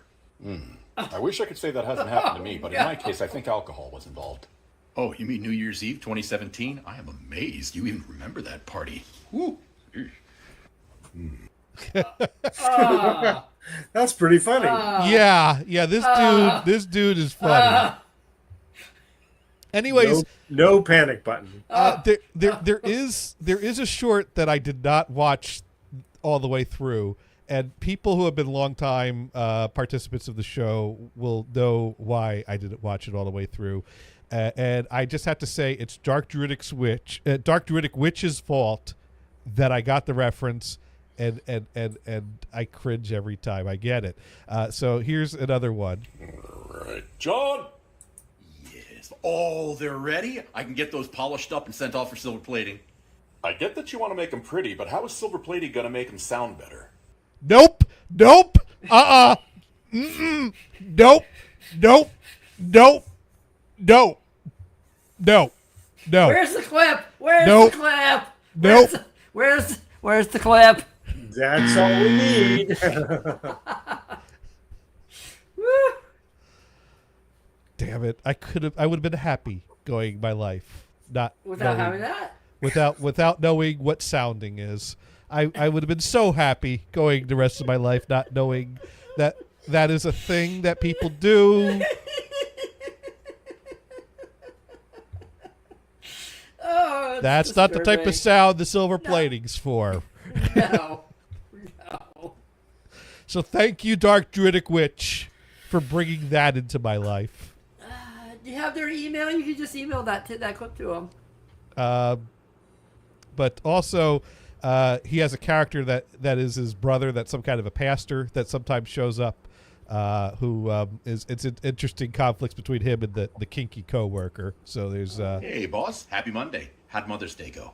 I think she enjoyed it. We took her out for a nice family meal, brought her home, I gave her a massage, she got in the bubble bath with a chilled carafe of wine, and listened to an audiobook until she fell asleep. Sounds nice. Joey Ray and I took Missy and Shayla to a swingers dungeon. You took your wives and your father-in-law to a what? Oh, hey, Father. A swingers dungeon. It's where you go to trade partners and play with kinky toys. By the newly elected American Pope, you best clarify. Did you take both of your wives, one of whom is related to the man you also took, your father-in-law, to a kinky dungeon? Well, yes, but I had Joey Ray go with Missy because she's not related to him. This ain't getting any better. You had your father-in-law take one of your wives to a kinky dungeon. A swingers kinky dungeon. You switch partners as soon as you get there. I do believe this is the first time I can't pull a quote directly from my beloved Bible. Chapter and verse has failed me. Bibble. Don't sweat it, Father. You're not the first person to be rendered speechless by his antics. It's true, I've rendered plenty of people speechless, but it's usually the ball gag. I can only imagine. This is a great channel, is it not? Is it All right, you two, are you ready for the celebration tonight? Sure, I'm always down to celebrate, but what are we celebrating? I do believe my favorite Philistine needs no more reason to celebrate than the existence of libations and hedonism. Oh, don't go sour already. I haven't even told you what we're going to get into. Judge not, you know? Throw quotes all you like. It is well known that the devil can quote scripture when it suits his purpose. Really? I thought the devil couldn't even look at a cross or anything. You're thinking of Dracula, not the devil. And what you fail to realize is that Satan is the second most powerful being in all of creation under God. He was in charge of all the music in heaven and all the knowledge under God. Really? I thought when God struck them down, they became ugly and evil. No, humanity came up with that hogwash just so that they could differentiate between evil and good angels. So Satan and his demons look no different than angels, and they can quote scripture for their own purposes. How can I tell the difference? That is a question that scholars have argued over for over 1,000 years. But in your case, you could probably just figure it out by asking what they think of pegging. All right. Oh, no! Oh, that was a long journey for that punchline, but that made it worth about it. that on Twitch. They will cut your butt off. Oh, my God. Oh, no. Pegging, the act of My reaching the high innocent notes when gators. singing the song Peg by Steely Dan. That is Yes, what, that's exactly what that's that exactly is. what they're talking about. Oh, my innocence. Well, it's better than sounding. I'll take pegging over sounding any day. Oh, shit. People are going to clip that one now. Dude! Sparky! Sparky will clip it, it's fine. I have to delete this episode after I disconnect. Hurry up, get it now! So there you go. Oh, That you know, is... Otherwise, it'll be the lost media. Yeah. There's about a year's worth of lost media in my archive. No one's looking for it. The great hard drive crash of 08, I think it was, where I, which it wasn't really a hard drive crash. It was Gators lost track of which wire was going where. Because I had a shit ton of data on I had reached a point where I was not backing anything up, because when you build your first computer, you're not really backing things up. That's not your immediate thought when you first buy a computer or build a computer. That kind of comes later. And if you're lucky, it comes before you need it. But in my case, I realized when I started buying terabyte hard drives, holy shit, is that a lot of data to lose at once? I really need to come up with a better solution here. So I decided rather than do backups, I would just do... my motherboard would support basic RAID arrays, like a mirrored pair type of software RAID array.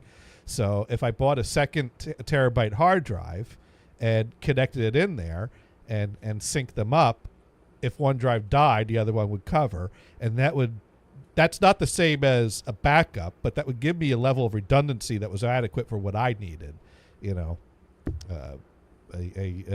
some kind of malfunction of one of the drives. The problem is that it wouldn't let me sync up one drive to the other drive I actually had to create a new syncing between the two hard drives and then copy my stuff onto there. And so at some point I had 3 terabyte hard drives, and I was trying to pair 2 up, and I had one that was going to copy onto there after I did that. And I was juggling things around. And at some point I ended up accidentally formatting the wrong drive. Oh shit. And that was the great hard drive crash of 08. And what that meant was that any of my shows that I hadn't backed up were gone. And I was backing up my shows, but I wasn't religiously backing up my shows. And at this point in time, it had been like a year since I last did a backup of what shows I had up to that point. So I lost like a year's worth of shows. A few of those shows I did get back because part of that time was on the time when I was on Wild Bunch, and Zoe would have me upload my shows to her server every week. And so she had about 5 of my shows that I uploaded there that I didn't have copies of. So that, which was good because one of the shows that I got from Zoe's backups was, I think either I don't have the show and I only have the clip because I clipped the automation, or I got the show back from Zoe. But it's a show where Pedge said that he shit himself. Oh man, I don't even have that on the soundboard anymore. How do I not have Pedge saying, "Oh my god"? I need to find that now. Wow. Now I have to. Wow, I was always on your soundboard. I've not used the Pedge sound effect in quite some time. Wow. Apparently, now I had to find it. Oh, here it is. Here it is. Oh my god, I think I pooped myself. That there you go. yeah. That's an important one. That's a classic. That is. I mean, it was so out of nowhere that he just said, "Oh my god, I think I pooped myself." And it was. Of course, in Top Gear / Grand Tour, you get Jeremy Clarkson frequently saying, "A lot of poo came out." Yeah. That happens. That is Jeremy Clarkson for you. Yeah. Nothing like a little bathroom humor. No. Yeah. Your balls are showing. No. Oh, I see. He found a lot of the soundboard. Well, I do have this second soundboard of stuff, like got the truck horn. Oh, here's Pat. Oh my god, I think I pooped myself. He's on that board. Oh, okay. All right, that's good. Would you care to have a go on the Arse Bandit? Oh. It's bobsled time. I mean, do you have the Jelly Babies one on there? Yeah. Oh, there's that one. I got that one. Let's see. You got. I have big boobs, and I like to touch myself. There's that. Jesus, look at those girls! For God's sake, shut up! Well, that's an important one, honestly. That is a pretty good one right there. Really? Yeah, poor puppies. And of course. Right, a Rosie the San Francisco trick. Yeah. If Rye ever calls in, we have that all set. Although we'd have to be able to take calls again because Skype. What is up with Teams? I tried to call in yesterday. Didn't I started a thing and I don't think Dean saw it. So oh well. Yeah, no. Well, Teams can take calls if you link it with a service, and you know what? We probably just need to set up some kind of a Discord. Yeah, because Is Skype actually officially done yet?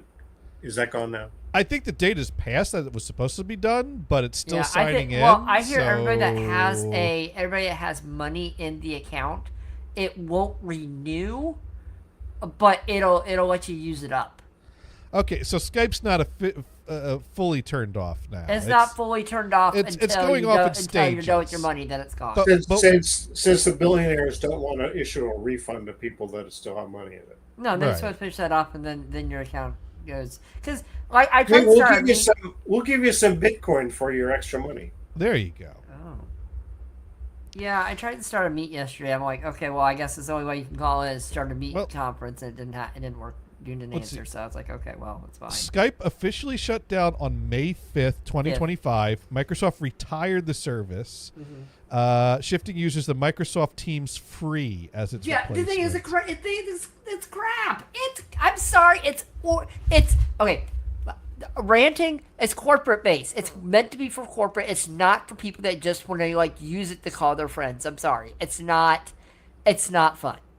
It's not meant for people. They need to have a personal version that basically looks like Skype, honestly. Well, the problem is no one was really using Skype anymore, or very few. So like that's just not. There wasn't. Yeah, but people are using it to message, and people are still using it here and there, just not to what it used to be. Right. Because there's so many things. There's like Discord, and there's a bunch of other things. Well, I mean, you have people that are still using their AOL account, right?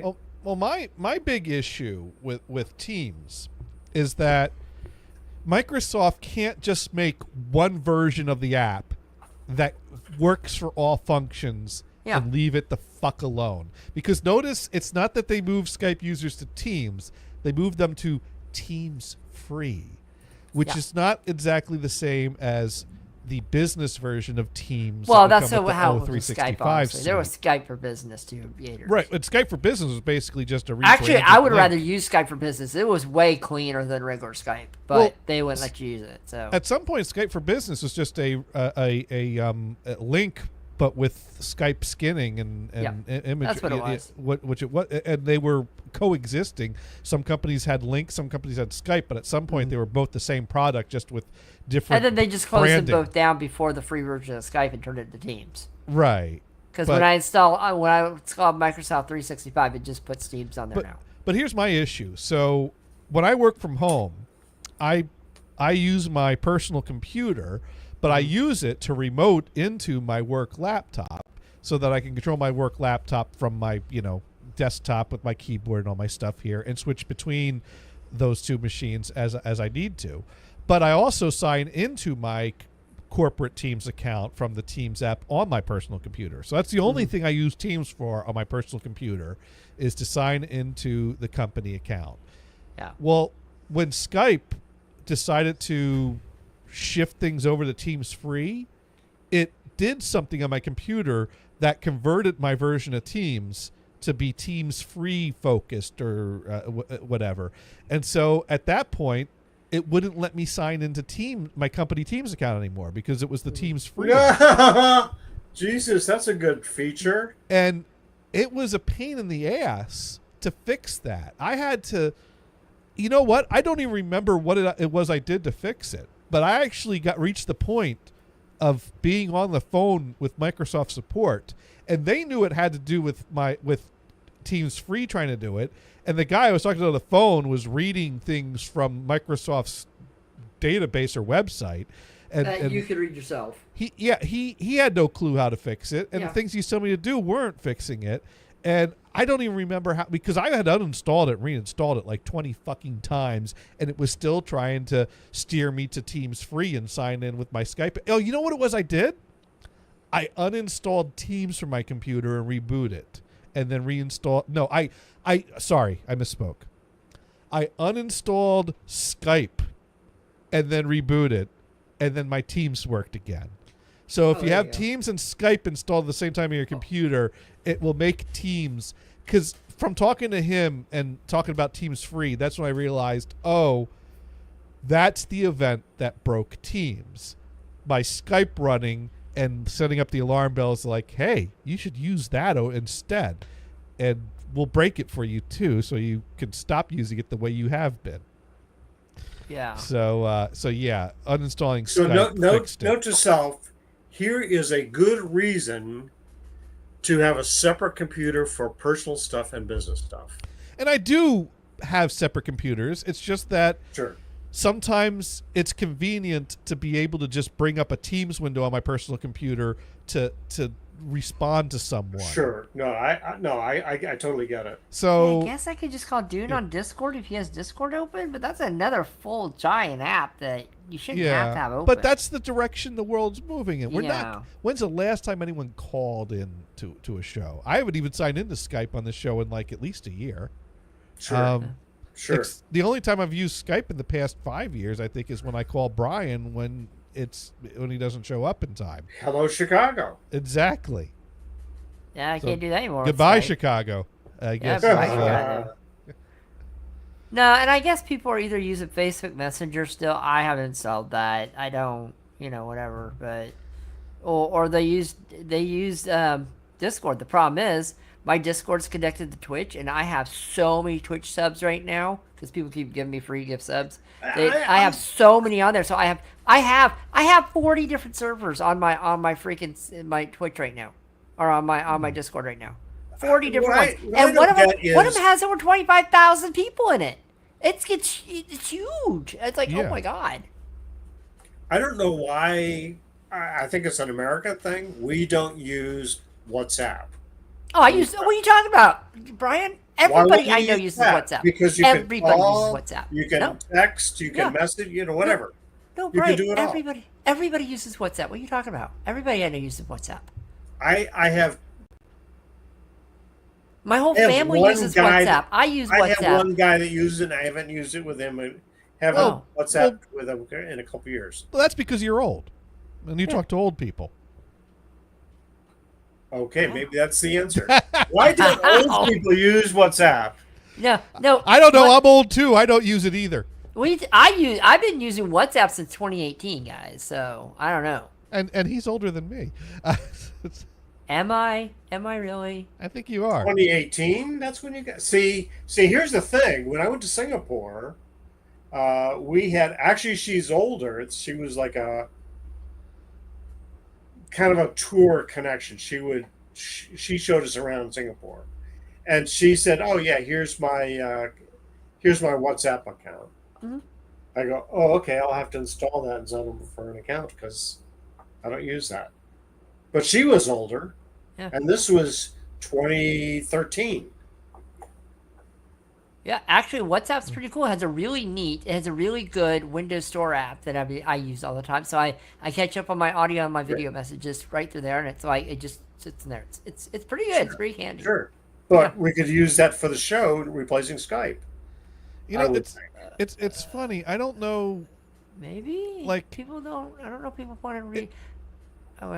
It's kind of weird to think back because I remember when AOL Instant Messenger was new, and I guess for me, I don't know if it's a coincidence that things time themselves perfectly the way they do, or it just seems that way because time's going to time and you're going to do what you can when you can anyways.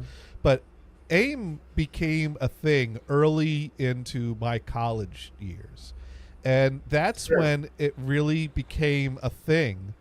To me, it seems perfect that the timing of the internet exploding to the level it did with the early days of social media. Well, I mean, it's pre-social media. AIM and chat rooms were the social media of my college years.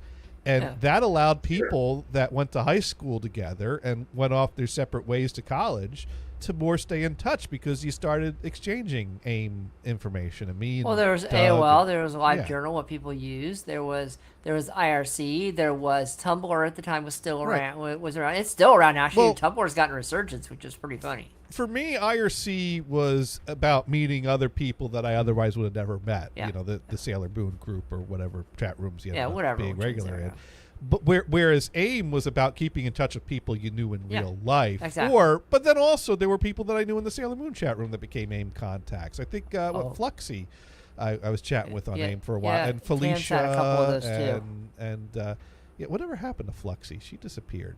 I think her name was Audrey, and she lived in Florida and was going to be a school teacher. She probably became a school teacher. She's probably a school teacher. Yeah. Yeah, I know. Well, I know Tams used to be on there. She used to talk to me all the time on it. Oh, that's Usako had a number at the end. Yeah, it of was Usako-chan and number. Yeah. And she actually had another one afterward. That's right. She did. She went through a few different phrases. Yeah. Yeah. Like and that was a normal thing. Like when my first AIM username was KTEL too, and then when mine Gothard was Sir Mars. So there you go. And then Gothard signed up as Army of Moog. And back then, like, you could just change AIM names or have multiple I just AIM never names. did, but yeah, you could. So I signed up for Army of Quad in response to Gothard signing up for And you Army still of use Moog. that. Yeah, and I still use that and things. Although the thing is I'm noticing that a lot of the forums that I sign up for with the Army of Quad username, a lot of people at some point switched over to use their real names on the forums, or more people are signing more up. and more people use real names. And Right. I'm like, not on Twitch, but on other places. AIM basically encouraged you to come up with a fake little screen name. still use screen It was names the era of screen names. You came up with a cute little identity. Venison. Sure. He tried to use screen names that were taken up. He was caught like a deer in the headlight, and so he chose the name Venison. All these random Matt in England had the screen name Fuck Screen Names, FSN for short. I remember that. There was a company in the Denver area, NBI, that was making fun of companies like IBM that use three-letter word deal, and it just meant nothing but initials. That's nice. I like that. So anyways, I guess for me it just seemed so perfect that when I reached a time in my life that people who I was around all split up is around the same time that AIM came into being a thing, and then AIM kind of fizzled away as I got into adulthood. And same as MSN Messenger around the same time, honestly. And reached a point where I wasn't really maintaining those distant friendships so much anymore. And I don't know if we as a society are moving away from that, or if it's a generational thing, and the kids are doing different things with different apps now. A lot of people still use FaceTime for messaging, iMessage, and they use their Apple devices, and a lot of text is going around now too. And then there's WhatsApp. A lot of people use WhatsApp. Right. A lot of people use WeChat. But I don't use WeChat, but well, now that everyone carries a phone, I just exchange I contacts get a bunch and of text. Facebook Messengers things from a few of my friends. I hate it. I don't know what it is about it. I use it for a few of my friends, and I'm fine with it. It's just an app that maybe because it's so rare. Like, there's something. Oh, when did I get this stupid message?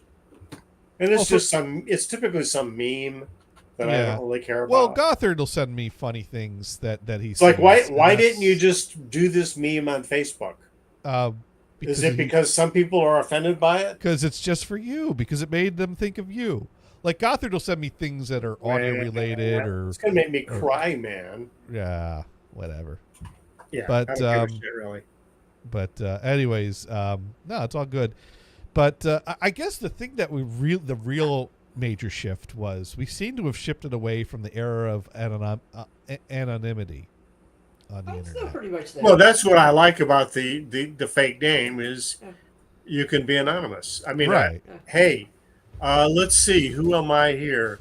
Brian Blues. Right. And that's actually came from an old name. But I started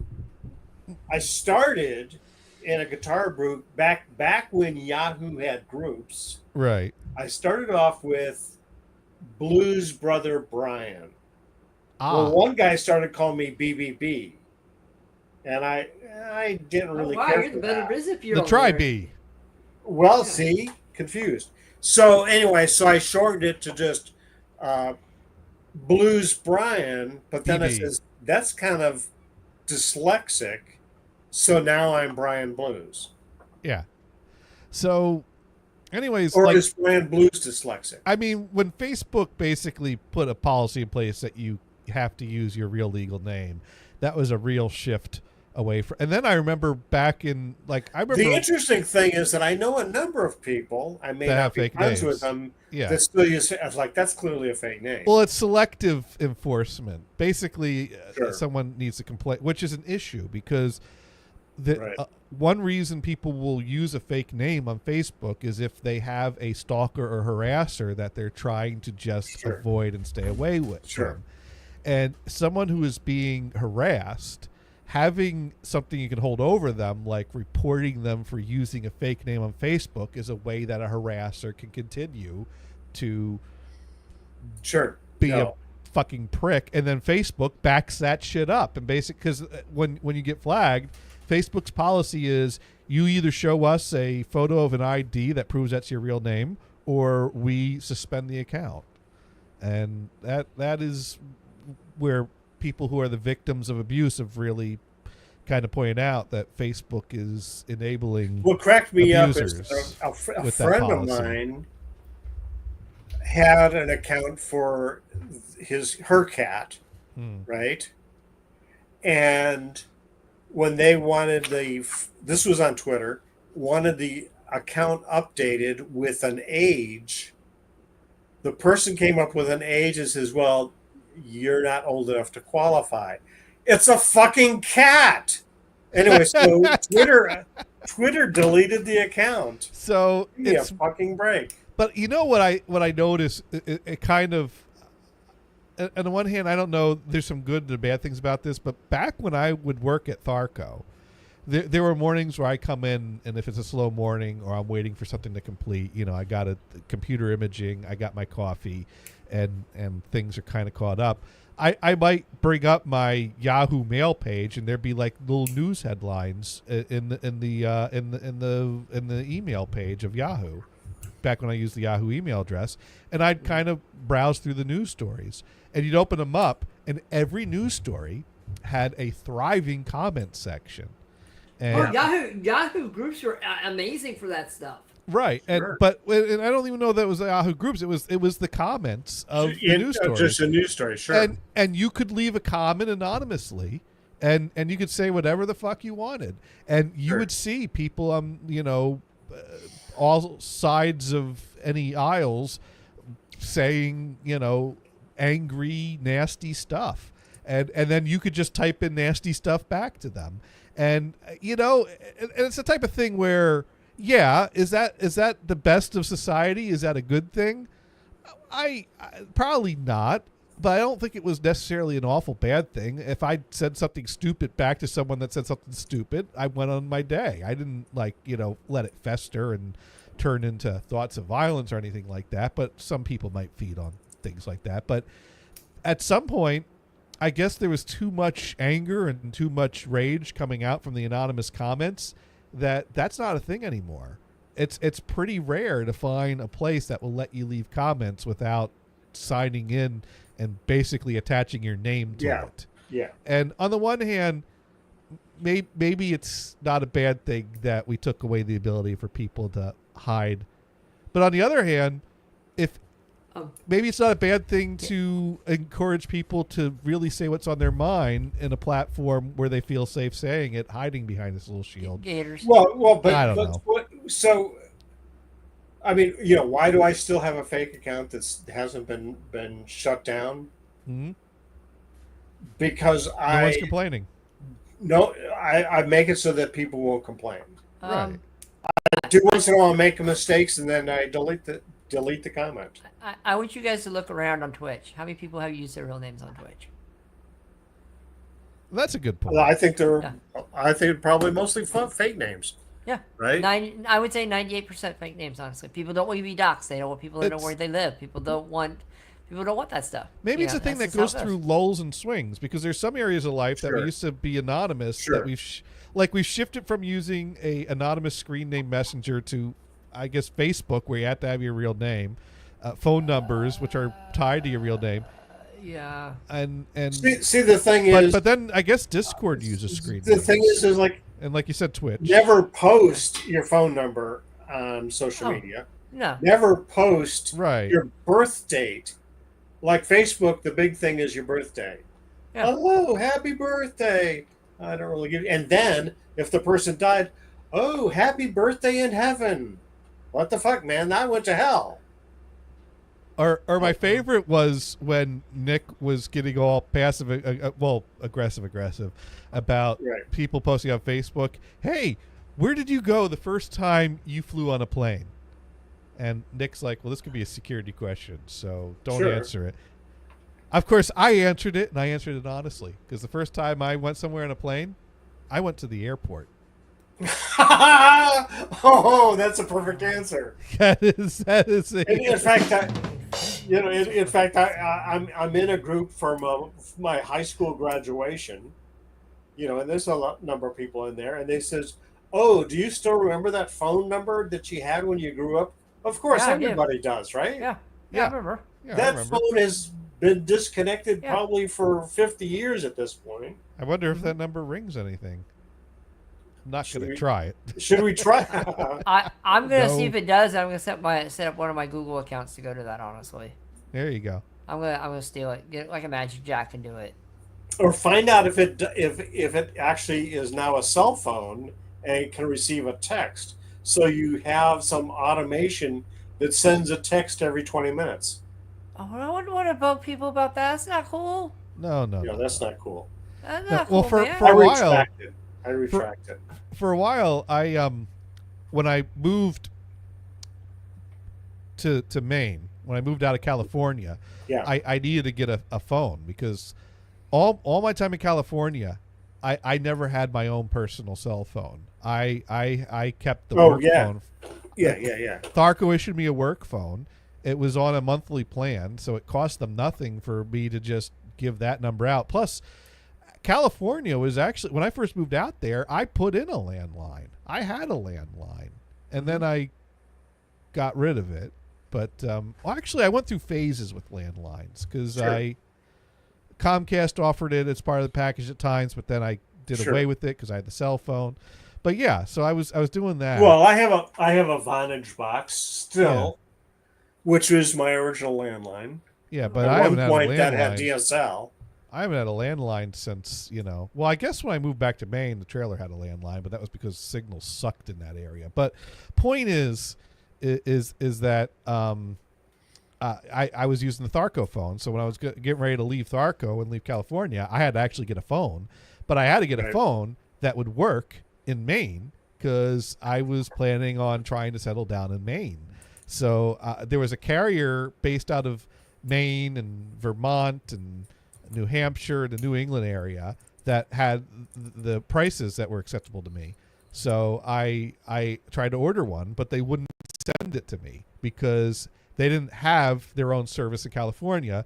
They only had roaming service in California, and you can't activate a phone in a roaming area. So I wouldn't be able to activate the phone if they sent it to me. Who is this? It was some local New England-based company. I even forget the name of it. Little schmuck outfit. Right. Right. So and that was around the time that Seth was living in Vermont. So but they had service in Vermont. So I said, okay, well, if I send it to Seth in Vermont and he activates it in Vermont, my account is in Maine. Will it get a Maine area code? I say, oh yeah. Your account's tied to Maine. It'll get a Maine area code. Well, that was a lie because I ordered the phone.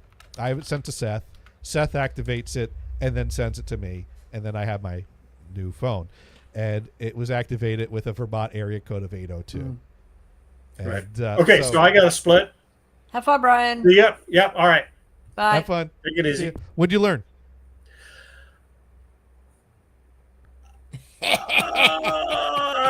Well, your quad box is cool. There you go. All right, I'll take it. And it comes off your server in your basement. Yes, you did learn that. Yeah. All right. I did, and it blew my mind. There you go. All right, see ya. See ya. So, All right. so one thing I didn't learn about that, Brian Gators, is, but no, the Gators. The one thing I didn't learn about that was, how about the amp installation? You never told us how that went. Oh yeah, I dropped it Next off. week. Next week. Okay, week. well, Okay. we will see you next week. Bye.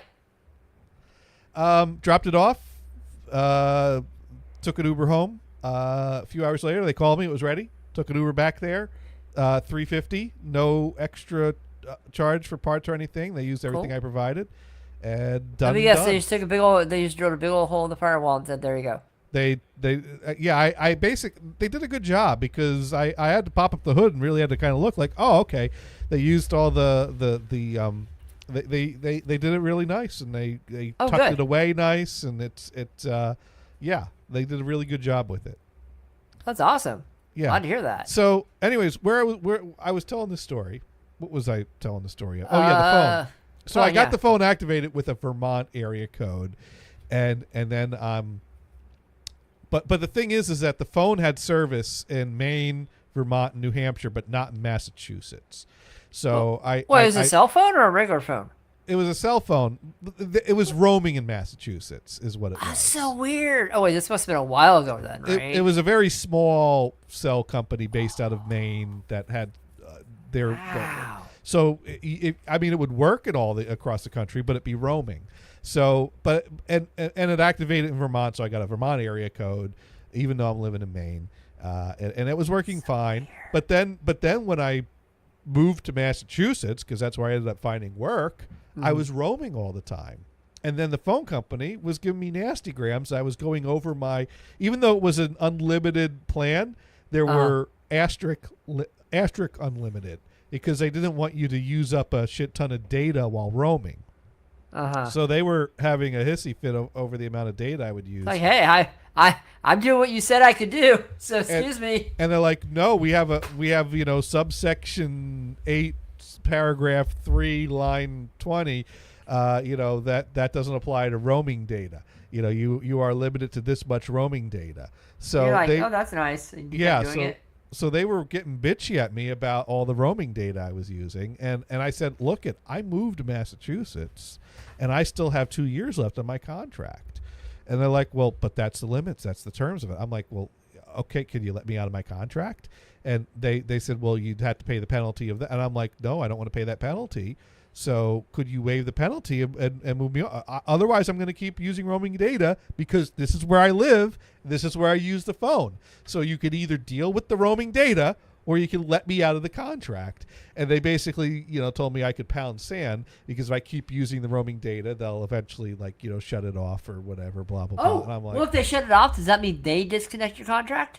I never found that out because but at some point I just gave up and canceled the phone and took the penalty. Like I limped it along another year because each year the penalty went down, and I eventually then I had that problem where I took the phone for a swim, and that pretty much sealed the deal that I would just you should have gone to Mint Mobile or something, because a lot of times they'll take your old phone and your old contract and just fix it. There was no Mint Mobile back then though. So I went with Metro PCS because they were the cheapest game in town at the time. Metro's okay. And I've been stuck with them. Yeah. I got 2 lines for $80 a month. Yeah, that's pretty good. That's what I pay more than that for 1 line right now. So right. Well, you talk about that. So anyways, but when I went to Metro PCS, I gave them my old phone and asked them to, or I gave them the information for my old phone number so that they could port it over. I could continue using it, even though it was a Vermont area code number and I never lived in Vermont. It was still the number that everyone knew for me that I had been using for the past few years. I didn't feel like switching up numbers again. For some reason, they could not port the number over. The company would not release it to them. So they said, well, we'll have to give you a new number. And, so I sent out a text to a bunch of people to let them know this is my new number. Yeah, and that seems to be okay. I mean, I have a friend that has 12 numbers. Had 12 numbers in the last 10 years. And I'm damn like, near scared Emily to death with that text. But, well, what happened was I sent a group text to everyone that was on my contact list that's actually someone I might stay in contact with. So that included Brian and Mai Fong and Nick and Emily, and I think you might have been on that text list. I was and probably on a text list. family members. And so it was a group text to everyone that I know. But my new phone plan, my Metro PCS plan, doesn't have international calling on it. So Emily didn't get my text. But Nick said okay and replied all to the entire group. Nice. So he sent a text to Emily. So Emily got a random text from a guy from a number she doesn't know. I probably got that text too. I'm Just saying, okay, swipe, okay. that's nice. Yeah. And so a few weeks later, I'm like, did you get my text about my new number? She's like, oh, was that what that text was? That you scared me to death. I'm like, no, that's not my number. That's Nick's number. I mean, she said, but feel free to call him if you want. Because he would like at least a weekly call from you. And talk about his humbles. He'll love that. Yeah. Because, getting random stranger texts from America, I guess, kind of is creepy for her. But, Yeah. That shouldn't be that creepy nowadays. Not nowadays. Not This is a nowadays. different It's like, time. yeah, I mean, I've gotten calls from, it's not on phone calls because that still costs money, but, it's more Yeah. like whatever else. So, anyways, I moved on with life, and I thought all was fine and all was well. And then one day, I got a call from my bank asking me to update my phone number with them because they got a complaint from the person who got my old phone number that they keep receiving any texts that that the bank was sending me. And I don't know why my bank was texting me things, but every now and then my bank was texting me things. I think maybe every now and then there might have been an alert on my account or something, like, hey, there's an alert on your account. Please use this link to sign in, which they're not going to be able to sign in. For them, it was just more of an annoyance that they kept getting these texts from this bank they don't bank with, from this phone number that, so they complained to my bank about the texts to make them stop. And the bank reached out to me and made me update my phone number on file with them. Yeah, So- that makes sense. I would have done that anyway. That's standard procedure. Just try to do that stuff. But bank alerts is tame compared to, I remember when I was at Tharco, for some reason the number I had at Tharco started, and the thing is, the number I had at Tharco belonged to another Tharco employee before me, and I think it was someone that Brian knew. So I think at some point the number changed. And I don't know why the number changed the first time, but I think I changed that number twice. I might be misremembering, but at some point, for some reason, my phone in California got in someone else's contact list as booty call. Maybe it was someone. Oh, maybe the guy met someone at a bar. And maybe she flipped some digits in her phone number. Yeah, that's probably what happened. And gave him my number. So some dude thought that I was a booty call number. Did you play along? No, I was not interested. So every now and then it'd be like, and keep in mind, this was a company phone, and part of the reason why they issued me a phone was because being a box manufacturing company, it's a 24/7 business. Exactly. The shipping crew has an overnight crew that deals with, putting orders together that truckers are coming to pick up or getting orders ready for the next day or things like that. And so if a printer stops printing and someone didn't think to check the paper tray, they need to wake up me at 3 a.m. so I could ask them if they checked if there was paper in the paper tray. Or log on and route it to a different printer to hold them over for a few hours till I get in the morning. Is that before or after bitching they called you so early in the morning? Oh, no, I didn't bitch about that. I was good about that. But I muttered under my breath after hanging up Of course the you phone. did. Of course you did, because you're half awake. You're like, okay. It was Okay. always for a fucking printer. So I had to keep my phone on to hear any calls coming in. So when dude's trying to, proposition me for a booty call at a hotel at 2 a.m, I can't just turn the phone off. So, I basically, he wouldn't take silence as a hint. So I basically would write back and I'd say, you got the wrong number. Be like, oh, baby, come on, please. I just need to feel you one more time. Just one more time, please. And it's like, I see. Dude, you got the wrong number. And the weird thing is he would text me like different hotels to meet him at. And Oh, wow. He really won some. yeah. And every time I said no, he'd name a different hotel. I can only assume they were getting more expensive as I kept turning them down. Oh, you could have gotten the penthouse, man. You could have gotten some. I don't know how penthouse. far out this guy was going to go, but he kept texting me different hotels. And, oh, baby, one more time, please. One more time. And I keep telling you have the wrong number. Wow. You are not talking to who you think you're talking to. You have me mixed up with someone else.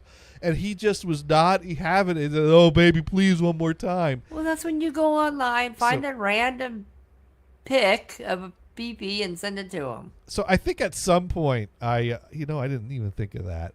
But well, it was Tharco's phone, so I don't. So they would be like, using what are a you company doing? phone to send a dick pic, no matter how justified said dick pic is the type of thing that if it got back to the company of what picture was sent, Well, it might. Would they be upset with that? They might be upset with that. It's like, I don't know if they include, like, kind of like how you get canceled checks with your bank statement every month. Maybe you get, like, in your monthly envelope with your phone bill, a little attachment of all the pictures that were sent on the plan. Canceled check. I have to think. I don't know the last time I've written a check. It's probably been 5-6 years. Yeah, you know what? I have my checkbook, but you know what? I don't know where it is because honestly, I haven't written one in so long. Let's see when the last time I wrote a check. I hope you're not sharing this, by the way. Sharing what? Anything you're looking at. No, I got my checkbook. Oh, good. It's your checkbook. Oh, there you go. It is. He's going analog here. It is covered. Apparently, I started writing a check in 2022 that I never finished filling out. I don't even know what that was for, though, because I stopped updating the register long before that because I keep that in a spreadsheet now. So if the rare need comes up to write a check, I can, but I don't even know why. Yeah. Maybe I think sometimes like the town tax bills will charge a fee for an electronic transfer, but if you hand a check to the person at the window, that's free. Wait. Oh, that's right. I'm supposed to pay those, aren't I? Right. You know the blue thing in the mail.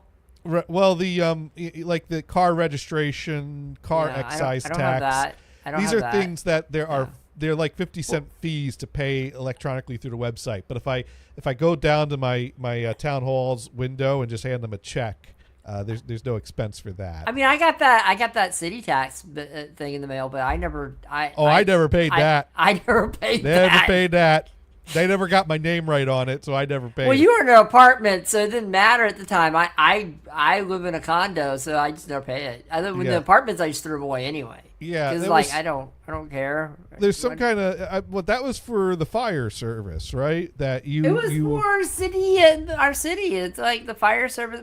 My grandpa, when he lived here, when he first moved here, would always complain about these things and pay him. Yeah. I don't think I've ever paid him. Well, they word them real official, pointing out the town law that authorizes them to charge tax. So it seems to be weird that the fire department is authorized to charge the citizens of the town a tax, but they're responsible for collecting it to get the tax. So, like, why does the fire department need to be dealing with the bureaucracy of sending out bills and collecting payment? I just figured if my place explodes, the so fire department's not here. The problem is, Gators. The reality is it's a voluntary tax.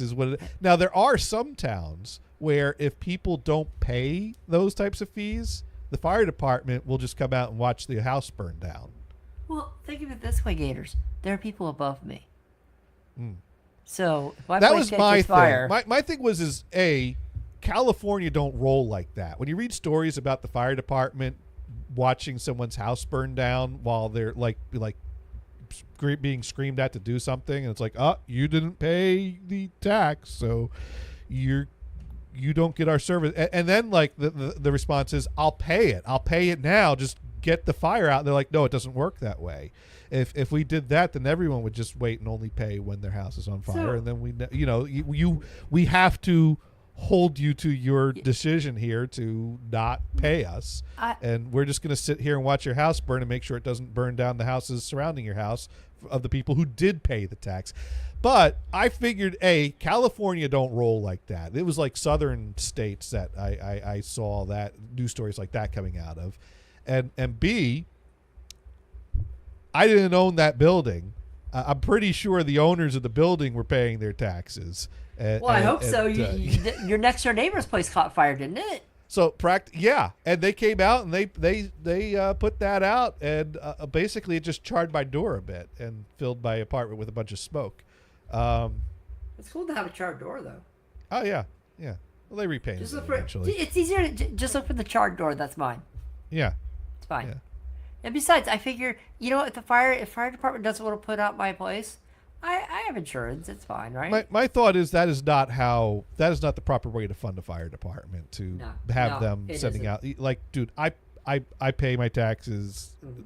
Stop putting little slips and nickel dime in my mailbox. You can fuck off, and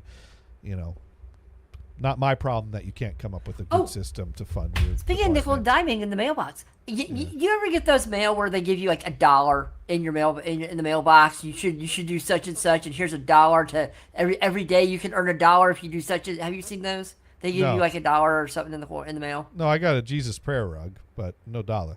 No, I get dollars once in a while, right? I've been saving them since I've lived here. I got like $80 in there. Oh wow! I look because it's a little jar. I just take it and they'll have names or something on it. I just take it. I go, hey, look. I counted it the other day. I'm like, I got like $80 in here. Damn. You guys been losing some dollars. The only cash I got just as I was leaving the state of Maine, Nielsen reached out to recruit me, and they sent me $5 brand new crisp $1 bills as a token or a gesture, I guess, to show that they're serious, that we want to pay you to be a Nielsen ratings family. And the thing was they called me, and when they called me, I thought it was a prank. So I told them to, like, yeah, whatever, not interested, and hung up on them. And then the envelope comes with the cash in it, and it's like, oh shit, that wasn't a prank call. That was for real. But like, it was the week I was leaving Maine, and I don't know if like that's something that you can take with you, or if you're recruited to represent a region. I think it's representative of that state because I think that's what they want to do. And I really didn't feel like, I didn't feel like wasting time calling them to be like, well, I'm moving to Massachusetts. Can you transfer me that? Do you need people in Massachusetts? Because I mean, it'd be kind of cool to be a Nielsen rating family and be able to, shift. They would hate you. They would hate you because you watch everything streaming. Well, then I could do like Alf did and make that, polka show like #1 top rated show across the country. Oh, that works too. Yeah. That works too. Yeah. Oh, well. By connecting the Nielsen box to my spaceship and shifting it into sideways. Because that was the sideways. That's how he did it. That's how he rigged the Nielsen box to boost the ratings for the polka show because he didn't want them to go off the air. I was going to ask a question. Oh, I was going to ask. It was another pie question. I think about this the other day. What about the one where your channels of your thing? They said they were going to update. Did they ever do that? Oh yes, they did update. That's why I was able to finish my test in the car. The latest update of Pi came out. They fixed the channel assignment of multi-channel Opus encoded files, and nice. they enabled transcoding when playing back on Plex Amp to also support surround sound. Now, the other thing they did that you had to be aware of if you're going to use your Pi for Plex Amp on Pi for surround sound is that they also enabled a down mix to stereo option for people that don't want things to pass through in surround or aren't using surround, and by default Plex Amp will enable the down mix multi-channel to stereo option. I see that. I see that originally, and that's okay as long as you know that that's default. Right. I see nothing wrong with that because there are people that are like, oh, I don't want to use all that bandwidth and stuff. Because for me, I update it, and the way I'm using it is suddenly disabled, so I had to go in and find that setting and set that setting off. Hey, that's great. They fixed it though. Right, but no, that is great, and it works. Once I get my attenuators in, I should be all set to take it on the road, and I might have to make a little video about it. The only problem is like my little compartment where I fit the Pi, the case is too high to fit in that compartment, so I have to just use the Pi out of its case. Does that take the fan out though when you do it? Oh wait, no. The fan's mounted onto the process. It's screwed into place. That is so it has its fan. It fits in the compartment. The case is just too high, huh? Yeah, the case is too high. Well, that apartment's a pretty low department for like throwing a few pieces of paper or something in there, is what it is. So it'll hold a little Bluetooth module, but it'll hold a Pi, but it won't hold a taller Pi case to accommodate the hat that was on there. So I don't know. Again, I'm doing this in phases because I have grander plans of where I could take this. But when I get $2,000, I never get. I had to just keep whittling away. Well, I made this work. I could get this in the car. Yeah. No, you do Phase one one step at a time. complete. Yeah, do But one step at a time. That's cool. But if it works well enough, I'll eventually might want to add other capabilities to it, like add some kind of USB radio tuner to it, get a touch display on it, mount a touch display to take out the old head unit, use the whole 2 DIN spot to get a touch display in there with some buttons and a knob. Or you get a better head unit that pulls out and a screen comes out of it or something. Well, I do have a head unit that a screen comes out, but I don't necessarily. But it's not a touch screen. Well, they have touchscreen ones now. You just get like a navigational one and try right to it. Because cool. they do make a car OS that allows you to basically make a Pi into a car system that would do GPS and things like that. That'd be cool.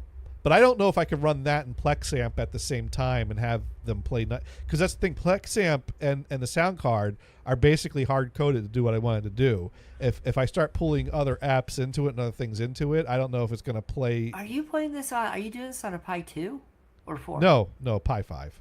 Oh, thank goodness! I was gonna say you're not gonna have Pi. You're not gonna have the power to do anything unless it's a newer Pi. Okay. No, this is a Pi 5 so that I could try to do more. Pi 5s are just so expensive. The tricky part is configuring things because each thing's got its own. Like right now I have it configured a very specific way. And if I for example, I'd like it to play stereo sound out all 4 speakers, but since it's hard coded to take a 5.1 signal and down mix it to 4.0 and make a phantom center in the front speakers, so I don't have to take the vocals to fill in the missing center. No one wants that. If you play stereo content, the stereo content only comes out the front speakers. The back speakers are silent, and so I tried to program it to detect if a source is stereo, and to then basically send it to the back speakers. But anytime it would implement something that would do that, it would do that for all the audio, not only stereo audio. So it won't do an auto detect. It just does one or the other. And again, I don't know the finer details of how all these things work or are meant to work. I am relying on AI to research the documentation, come up with an answer, and program it for me. And AI, if either it can't be done or AI is trying to do it the wrong way, and it doesn't always, because AI will. The way AI is able to give an answer is its overconfidence. Because if it didn't have overconfidence, it would just say "I don't know" and give you nothing. Yeah, I remember the one thing you said with the board stuff that you're doing. Right. Oh my God, that was hilarious. On the one hand, I guess the thing is that if it makes an educated, logical guess, it might be right, or it might get you closer to the solution you're looking for, which is better than just saying "I don't know" or "I am unable to come up with a definitive answer." So that overconfidence allows it to progress, but it also results in it giving a lot of wrong answers. And that is where I got stuck trying to get it to detect stereo and do a double stereo output for that. So I gave up on that because, again, I spent many hours trying to prompt it and ask it, and I would have to spend months learning all the finer details of this to get to the point where I could try to figure this shit out.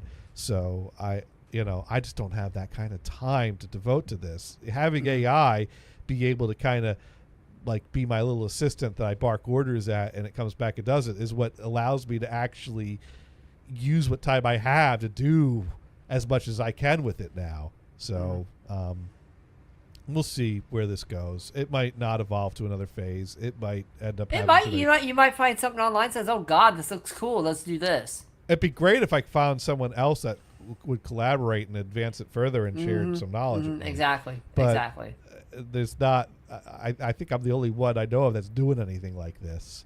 Other people on the Plex forums are not like, "Oh wow, that's cool. I'm going to do that too." It's kind of like, well, no one around here is really using it like that, because I'm like, well, how come it does this and not that? It's like, well, no one else is doing anything like what you're doing. It's like, well, you found someone, so there you go. And they all know. So if you give them, if people give a little inch, someone's going to try it the other way. That's what the Pi is great for. Is it's a tinker board, honestly. That's what it's for. Which is another brand, another type, but yeah.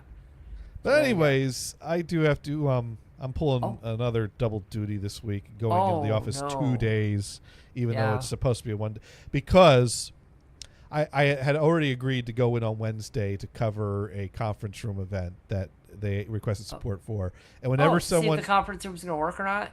Well, yeah, basically it's that way if something goes wrong, someone's on site to answer questions. And normally my coworker is in the office on Wednesdays, but I work a 7 to 3:30 shift, and he works a 9 to 5:30 shift. And so this event in the conference room is starting early. And so anytime he's needed to cover something that starts early, he ends up trying to get in earlier, and he doesn't. And then there's like, where is he? Why is he not here? If because of course that's when it goes wrong. You just now know he's not going to be there. So my boss is basically anytime early support is needed, basically goes, hey, Johnny, can you switch with him and you take that day, just so that because does that mean you get next week off? No, what that would have meant was that I shouldn't have to go into the office tomorrow. He would cover my day tomorrow. I cover his day Wednesday. But last week, a new contractor started. Oh, that's right. Well, actually, a few weeks ago, a new contractor started, and last week was his first day in the office. And last week he started, and we set him up with Citrix access because contractors don't get company laptops unless number 2 authorizes it. You have to go all the way up to number 2 in the company to authorize an exception to the no laptop for contractor rule. So you really have to justify it. And so he's set up with Citrix access, and he's using his personal computer to sign into our Citrix server-based environment and work in there. And so but he's also going to be in the office on Tuesday and Wednesdays. So he came in the office on Tuesday, and his boss brings him over to us and asks, well, how can we get him set up at a desk? And he's like, well, he could sit at a desk and use his personal computer there, is what he could, like a laptop, Yeah. It's like, well, do you have docking stations for personal computers? No, we have docking stations for Microsoft Surface laptops. Yeah, pretty much. And it's like, well, what do you do for people that in the office? And that's when I told him, well, there are 2 options. One, they could use their personal computer just as is at the desk. I mean, if they have the USB ports, they could connect a mouse and keyboard to it. All the desks have mouse and keyboards. I mean, not that I would do that or anything. Yeah. Maybe we can get you a monitor cable, but or 2, you could request a desktop computer be set up at their desk, but I need at least a week to set that up. Yeah. And he goes, oh, okay, well, I'd like to request a desktop. I'm like, okay, I'll have that ready for you next week. And now that was on Wednesday, I think. They're like, okay, do we need it tomorrow? So Wednesday, I spin up a desktop and deploy the image to it, and it was finishing up as I needed to leave to catch the train. And so I'm like, well, whatever. It'll come up online. It'll be on TeamViewer. I'll remote in and finish the setup. And I basically said to my coworker, hey, Tuesday morning, they're going to need that desktop. The contractor's going to need to sign into it from the conference, from the lab, because the lab has security exceptions that any network jacks out in the office will not get to AD to authorize a password until it's connected to our VPN, because our VPN also acts as a web filter, which means that you have to rely on cached credentials when signing in, because only after signing in and connecting to the VPN will it actually be able to connect to Active Directory and authorize that password. Of course.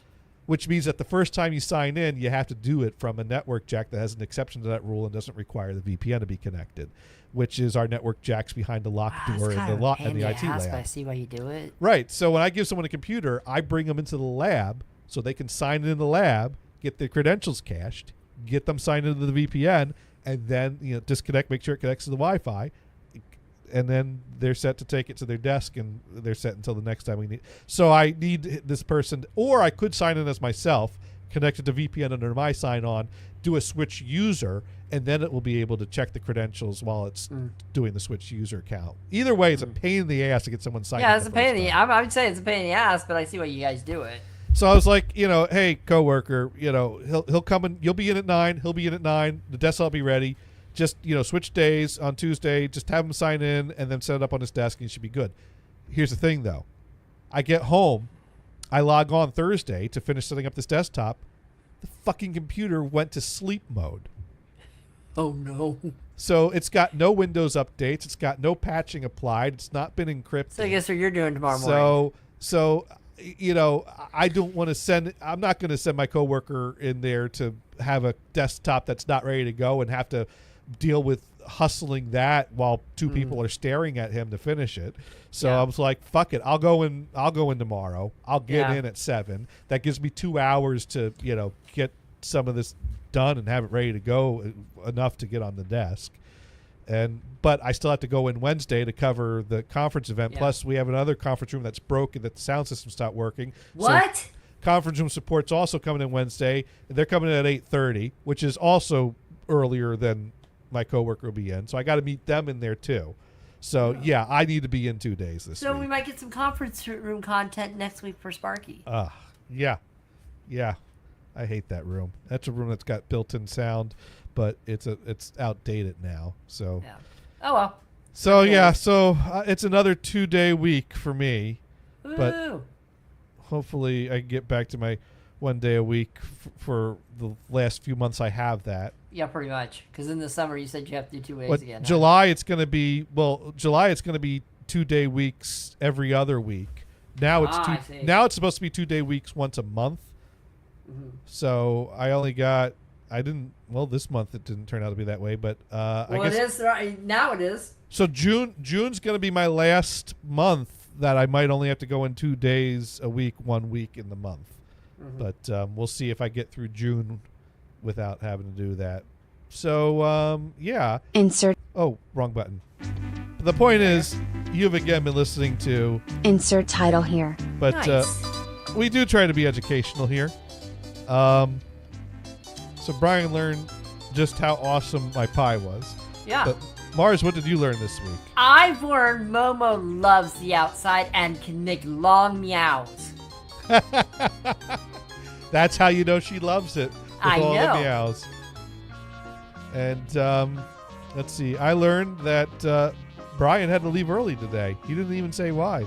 I don't know what is up with that. He's And I said it a learned couple that times in the Meg. chat, though. And I learned Okay. that Meg is still in a box. Yeah, look at that. Meg's in the box. And I learned that you gotta make sure that your power lines are up to code, or it might start exploding the birds. I should not have laughed when I first started saying that. I'm like, well, That's okay. I I shouldn't have just laughed keep either. that thing. I keep thinking that scene in Shrek when she's singing, the bird explodes. That's the part I keep thinking about when that happens. All right. On that note, Okay. we should find someone to raid. Let's see. Tired actors playing Red Dead Redemption. Well, we Ray know how that Rachel's goes. playing World of Warcraft. Yeah. You know what? I love Tired Actor, even when she's accidentally shooting people who just try to help her. Hilarious. That is a great clip. That's an awesome clip. So I'm going to see if it lets us raid Tired Actor. I think we can only raid if we have enough people. Yeah, I think it's only 5 people. Oh, nope. We don't have enough people to raid Tired Actor this week. Sorry. So yeah, we'll tell you what, we'll go ahead and we'll raid Velvet 7 is what we'll do. Oh, there you go. She's fun too. All right, we'll be back next week, same Yep. time, same place. And Yep. yeah. See all you have a later, good guys. night. And 2, 1, raid now. Oh, she's doing leg lifting exercises. See, you caught her just at the right time, Gators. I caught her as she's spreading her legs. You know, Sparky's probably already in the chat room, honestly. Yeah. Sparky's probably. He's like, I see you guys joined. Did your show end? I'll talk to you later, Gators. All right. Good luck tomorrow. Yeah, see ya. Bye. Bye.